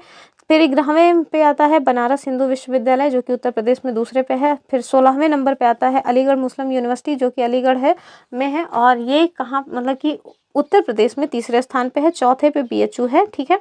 चलिए, पांचवे पे MET विश्वविद्यालय गौतम बुद्ध नगर का है। इतना बहुत है। आगे देखिए, विभिन्न श्रेणियों में शीर्ष स्थान प्राप्त जो संस्थान है उन्हें देख लीजिए। तो श्रेणी देख लीजिए, विश्वविद्यालय श्रेणी में जो प्रथम स्थान प्राप्त संस्थान है वो कौन सा है? भारतीय विज्ञान संस्थान बेंगलुरु, कहाँ का है? कर्नाटक का। कॉलेज श्रेणी में आप देखें, हिंदू कॉलेज दिल्ली वाला। और अनुसंधान संस्थान श्रेणी में कौन है? तो भारतीय विज्ञान संस्थान बेंगलुरु। जबकि नवाचार श्रेणी में आप देखें तो IIT बॉम्बे है। और मुक्त विश्वविद्यालय श्रेणी में कौन है? तो इंदिरा गांधी राष्ट्रीय मुक्त विश्वविद्यालय यानी IGNOU, ठीक है, नई दिल्ली का। कौशल विश्वविद्यालय श्रेणी में आप देखें symbiosis skills and professional university, जिसका पुराना नाम था symbiosis skills and open university, कहाँ पे है? तो पुणे महाराष्ट्र में। आगे देखिए, राज्य सार्वजनिक विश्वविद्यालय श्रेणी में अन्ना विश्वविद्यालय चेन्नई तमिलनाडु का। फिर हम देखेंगे इंडिया रैंकिंग 2024 विभिन्न विषयों में शीर्ष स्थान जो प्राप्त करता है वो, तो अभियांत्रिकी इंजीनियरिंग में आप देखें IIT मद्रास को रैंकिंग दी गई है। प्रबंधन में IIM अहमदाबाद को। फार्मेसी में आप देखिए जामिया हमदर्द नई दिल्ली को। जबकि चिकित्सा के क्षेत्र में अखिल भारतीय आयुर्विज्ञान संस्थान दिल्ली को। और दंत चिकित्सा में तो Savita institute of medical college technical science Chennai Tamil Nadu का। विधि में अगर आप देखें तो national law school of India university Bengaluru. और वास्तुकला और नियोजन में IIT रुड़की को दिया गया है। कृषि एवं संबद्ध क्षेत्र में भारतीय कृषि अनुसंधान संस्थान नई दिल्ली को, ठीक है। आगे देखिए SDG इंडिया इंडेक्स 2023-24 आया है, तो बहुत ही महत्वपूर्ण है, इसको देख लीजिए। सर्वप्रथम SDG इंडिया इंडेक्स का जो प्रकाशन है 2018 में किया गया था, ठीक है। SDG इंडिया इंडेक्स एवं डैशबोर्ड संयुक्त राष्ट्र भारत और UNDP इंडिया की साझेदारी में नीति आयोग की एक पहल है, जिसका उद्देश्य SDGs को प्राप्त करने की दिशा में हुई प्रगति के आधार पर भारतीय राज्यों और केंद्र शासित प्रदेशों की रैंकिंग जो है वो तैयार करना। क्या है स्मरणीय तथ्य? तो 12 जुलाई 2024 को नीति आयोग के द्वारा SDG इंडिया इंडेक्स 2023-24 का चौथा संस्करण जारी किया गया। इस इंडेक्स को नीति आयोग के उपाध्यक्ष सुमन बेरी के द्वारा लॉन्च किया गया। तो नीति आयोग के उपाध्यक्ष देख लीजिए सुमन बेरी हैं। आगे देखिए, SDG इंडिया इंडेक्स 2023-24 का जो थीम रहा है वो रहा है विकसित भारत की ओर सतत प्रगति समावेशी विकास, यानी कि टुवार्ड्स विकसित Bharat sustainable progress inclusive growth, ठीक है। SDG इंडिया इंडेक्स का चौथा संस्करण 2023-24 16 लक्ष्यों एवं 17वें लक्ष्य पर गुणात्मक विश्लेषण, 70 उपलक्ष्यों और 113 संकेतकों पर आधारित है। SDG इंडिया इंडेक्स में राज्यों केंद्र शासित प्रदेशों को उनके समग्र SDG स्कोर के आधार पर निम्न 4 श्रेणियों में वर्गीकृत किया जाता है। और कौन कौन सी श्रेणी है, बहुत महत्वपूर्ण है ये। पहला तो है आकांक्षी यानी एस्पिरेंट 0 से 49 अंक वाले, प्रदर्शनकर्ता परफॉर्मर यानी 50 से 64, अग्रणी फ्रंट रनर में 65 से 99 और लक्ष्य प्राप्तकर्ता यानी अचीवर जो है वो 100 अंक वाले आते हैं इसमें। अब आप देखिए SDG इंडेक्स 2023-24 में भारत का जो कंपोजिट मतलब स्कोर है वो कितना है? 71 है। वर्ष 2020-21 और 2023-24 के मध्य देश में SDG 1 यानी कि गरीबी उन्मूलन, SDG 8 सभ्य कार्य और आर्थिक विकास, SDG 13 जलवायु कार्रवाई में महत्वपूर्ण प्रगति दर्ज की गई है। हमारे मतलब कि जब यूपी के एग्जाम्स होते हैं ना उसमें यही पूछते हैं SDG 1 में क्या है, SDG 2 में क्या है, SDG 3 में क्या है। तो 17 जो सस्टेनेबल गोल हैं उन्हें क्रम से याद कर लीजिए। तो आगे देखिए, मतलब इसमें महत्वपूर्ण प्रगति दर्ज की गई है और इन लक्ष्यों के संदर्भ में भारत अग्रणी यानी फ्रंट रनर की श्रेणी में आ गया है। SDG इंडिया इंडेक्स 2023-24 में देश के सभी राज्यों के समग्र स्कोर में सुधार दर्ज किया गया है। 2023-24 में कुल 32 राज्य या केंद्र शासित प्रदेश अग्रणी श्रेणी में स्थित हैं। SDG इंडिया इंडेक्स में सर्वाधिक सुधार दर्ज करने वाले जो 5 राज्य या यूनियन टेरिटरी हैं 2018 और 2023-24 के मध्य, उन्हें देख लीजिए। तो पहले पे अपना यूपी है, ठीक है, कितना स्कोर है? 25। दूसरे पे आता है जम्मू कश्मीर 21 स्कोर के साथ। तीसरे पे आता है उत्तराखंड 19 स्कोर के साथ। चौथे पे आता है सिक्किम 18 स्कोर के साथ। 5वें पे आता है हरियाणा। तो हम लोग देखेंगे तो SDG इंडिया इंडेक्स में सर्वाधिक सुधार दर्ज करने के मामले में अपना यूपी जो है ना वो टॉप पे है, ठीक है। SDG इंडिया इंडेक्स 2023-24 में राज्यों की संयुक्त रैंकिंग में केरल एवं उत्तराखंड का स्कोर जो है वो 79 है और इनको शीर्ष स्थान प्राप्त हुआ है। जबकि केंद्र शासित प्रदेशों की रैंकिंग में चंडीगढ़ का स्कोर 77 है और इनको जो है वो पहला स्थान प्राप्त हुआ है। अगर आपसे कहें कि SDG इंडिया इंडेक्स 2023-24 में शीर्ष स्कोर वाले जो राज्य हैं उन्हें देखो, तो केरल उत्तराखंड ये 79 के साथ शीर्ष पे है। तमिलनाडु देखो 78 के साथ दूसरे पे है। गोवा हिमाचल प्रदेश 77 पे है, मतलब कि 77 स्कोर के साथ चौथे पे है। और छठे पे है सिक्किम पंजाब और 8वें पे कर्नाटक है। गुजरात आंध्र तेलंगाना आपको 9वें स्थान पे मिल जाएगा, ठीक है। एसडीजी इंडिया इंडेक्स 2023-24 में अंतिम 6 रैंक पर जो राज्य हैं उन्हें देख लीजिए। तो सबसे फिसड्डी आपको हर जगह बिहार ही मिल जाएगा, स्कोर इनका 57 है, फिर झारखंड, फिर नागालैंड, फिर अरुणाचल, उड़ीसा, फिर राजस्थान, मध्य प्रदेश, उत्तर प्रदेश और छत्तीसगढ़। तो अपना उत्तर प्रदेश भी देख लीजिए कहाँ पे है, 18वें स्थान पे है, ठीक है, एसडीजी इंडिया इंडेक्स में। आगे देखिए, तो मतलब हम लोग भी मतलब अंतिम से ही फिसड्डी में ही टॉप कर रहे हैं, कोई बहुत अच्छा हम लोगों का स्कोर नहीं है। तो एसडीजी इंडिया इंडेक्स 2023-24 केंद्र शासित प्रदेशों के प्रदर्शन की बात करें तो टॉप पे चंडीगढ़, पुदुचेरी, जम्मू कश्मीर, फिर अंडमान निकोबार, फिर लक्षद्वीप, फिर लद्दाख है, ठीक है, यानी कि फिसड्डी में यहाँ पे आपको लद्दाख मिलेगा। अगर हम राज्यों के प्रदर्शन की बात करें तो जो मतलब आकांक्षी यानी एस्पिरेंट है, यानी कि 100 जो स्कोर के साथ हैं, इसमें आपको कोई शामिल नहीं मिलेगा, ठीक है। अच्छा प्रदर्शन यानी परफॉर्मर, सॉरी गलत हो गया। तो आकांक्षी जो है, जिसको हम एस्पिरेंट कहते हैं, जिनका स्कोर 0 से 49 के मध्य होता है, इसमें आपको कोई शामिल नहीं मिलेगा। जबकि अच्छे प्रदर्शन के रूप में यदि बात की जाए तो 50 से 64 स्कोर के साथ नागालैंड, मेघालय, झारखंड और बिहार इसमें आप मतलब कि अच्छे प्रदर्शन यानी कि परफॉर्मर किस कैटेगरी में आते हैं, अग्रणी यानी कि फ्रंट रनर की कैटेगरी में यदि हम देखें तो कौन कौन आ रहा है, केरल, हिमाचल प्रदेश, तमिलनाडु, आंध्रा, गोवा, कर्नाटक, उत्तराखंड, सिक्किम, महाराष्ट्र, गुजरात, तेलंगाना, मिजोरम, पंजाब, त्रिपुरा, मध्य प्रदेश, पश्चिम बंगाल, छत्तीसगढ़, राजस्थान, उत्तर प्रदेश, असम, उड़ीसा, अरुणाचल प्रदेश। अर्थात अग्रणी श्रेणी में यानी कि फ्रंट रनर कैटेगरी में एसडीजी जो इंडिया इंडेक्स है उसमें उत्तर प्रदेश को रैंकिंग दी गई है। तो ध्यान से देख लीजिए, ये पूछा गया है पहले भी। चलिए आगे देखिए, तो अचीवर की श्रेणी में देख लीजिए कोई भी इस बार शामिल नहीं है। अब हम लोग केंद्र शासित प्रदर्शन कोई मतलब जो केंद्र शासित प्रदेश है उनके प्रदर्शन की बात करेंगे तो जाहिर सी बात है एस्पिरेंट में यहाँ भी कोई नहीं है, यहाँ पे तो परफॉर्मर में भी आपको कोई नहीं दिख रहा है। और कहाँ पे आपको लोग दिख रहे हैं, अग्रणी यानी कि फ्रंट रनर में आप देखिए कौन है, चंडीगढ़, दिल्ली, लक्षद्वीप, पुदुचेरी, अंडमान निकोबार, यानी कि सारी की सारी यूनियन टेरिटरीज आपको फ्रंट रनर कैटेगरी में ही मिल जाएंगी, और अचीवर में भी कोई नहीं है।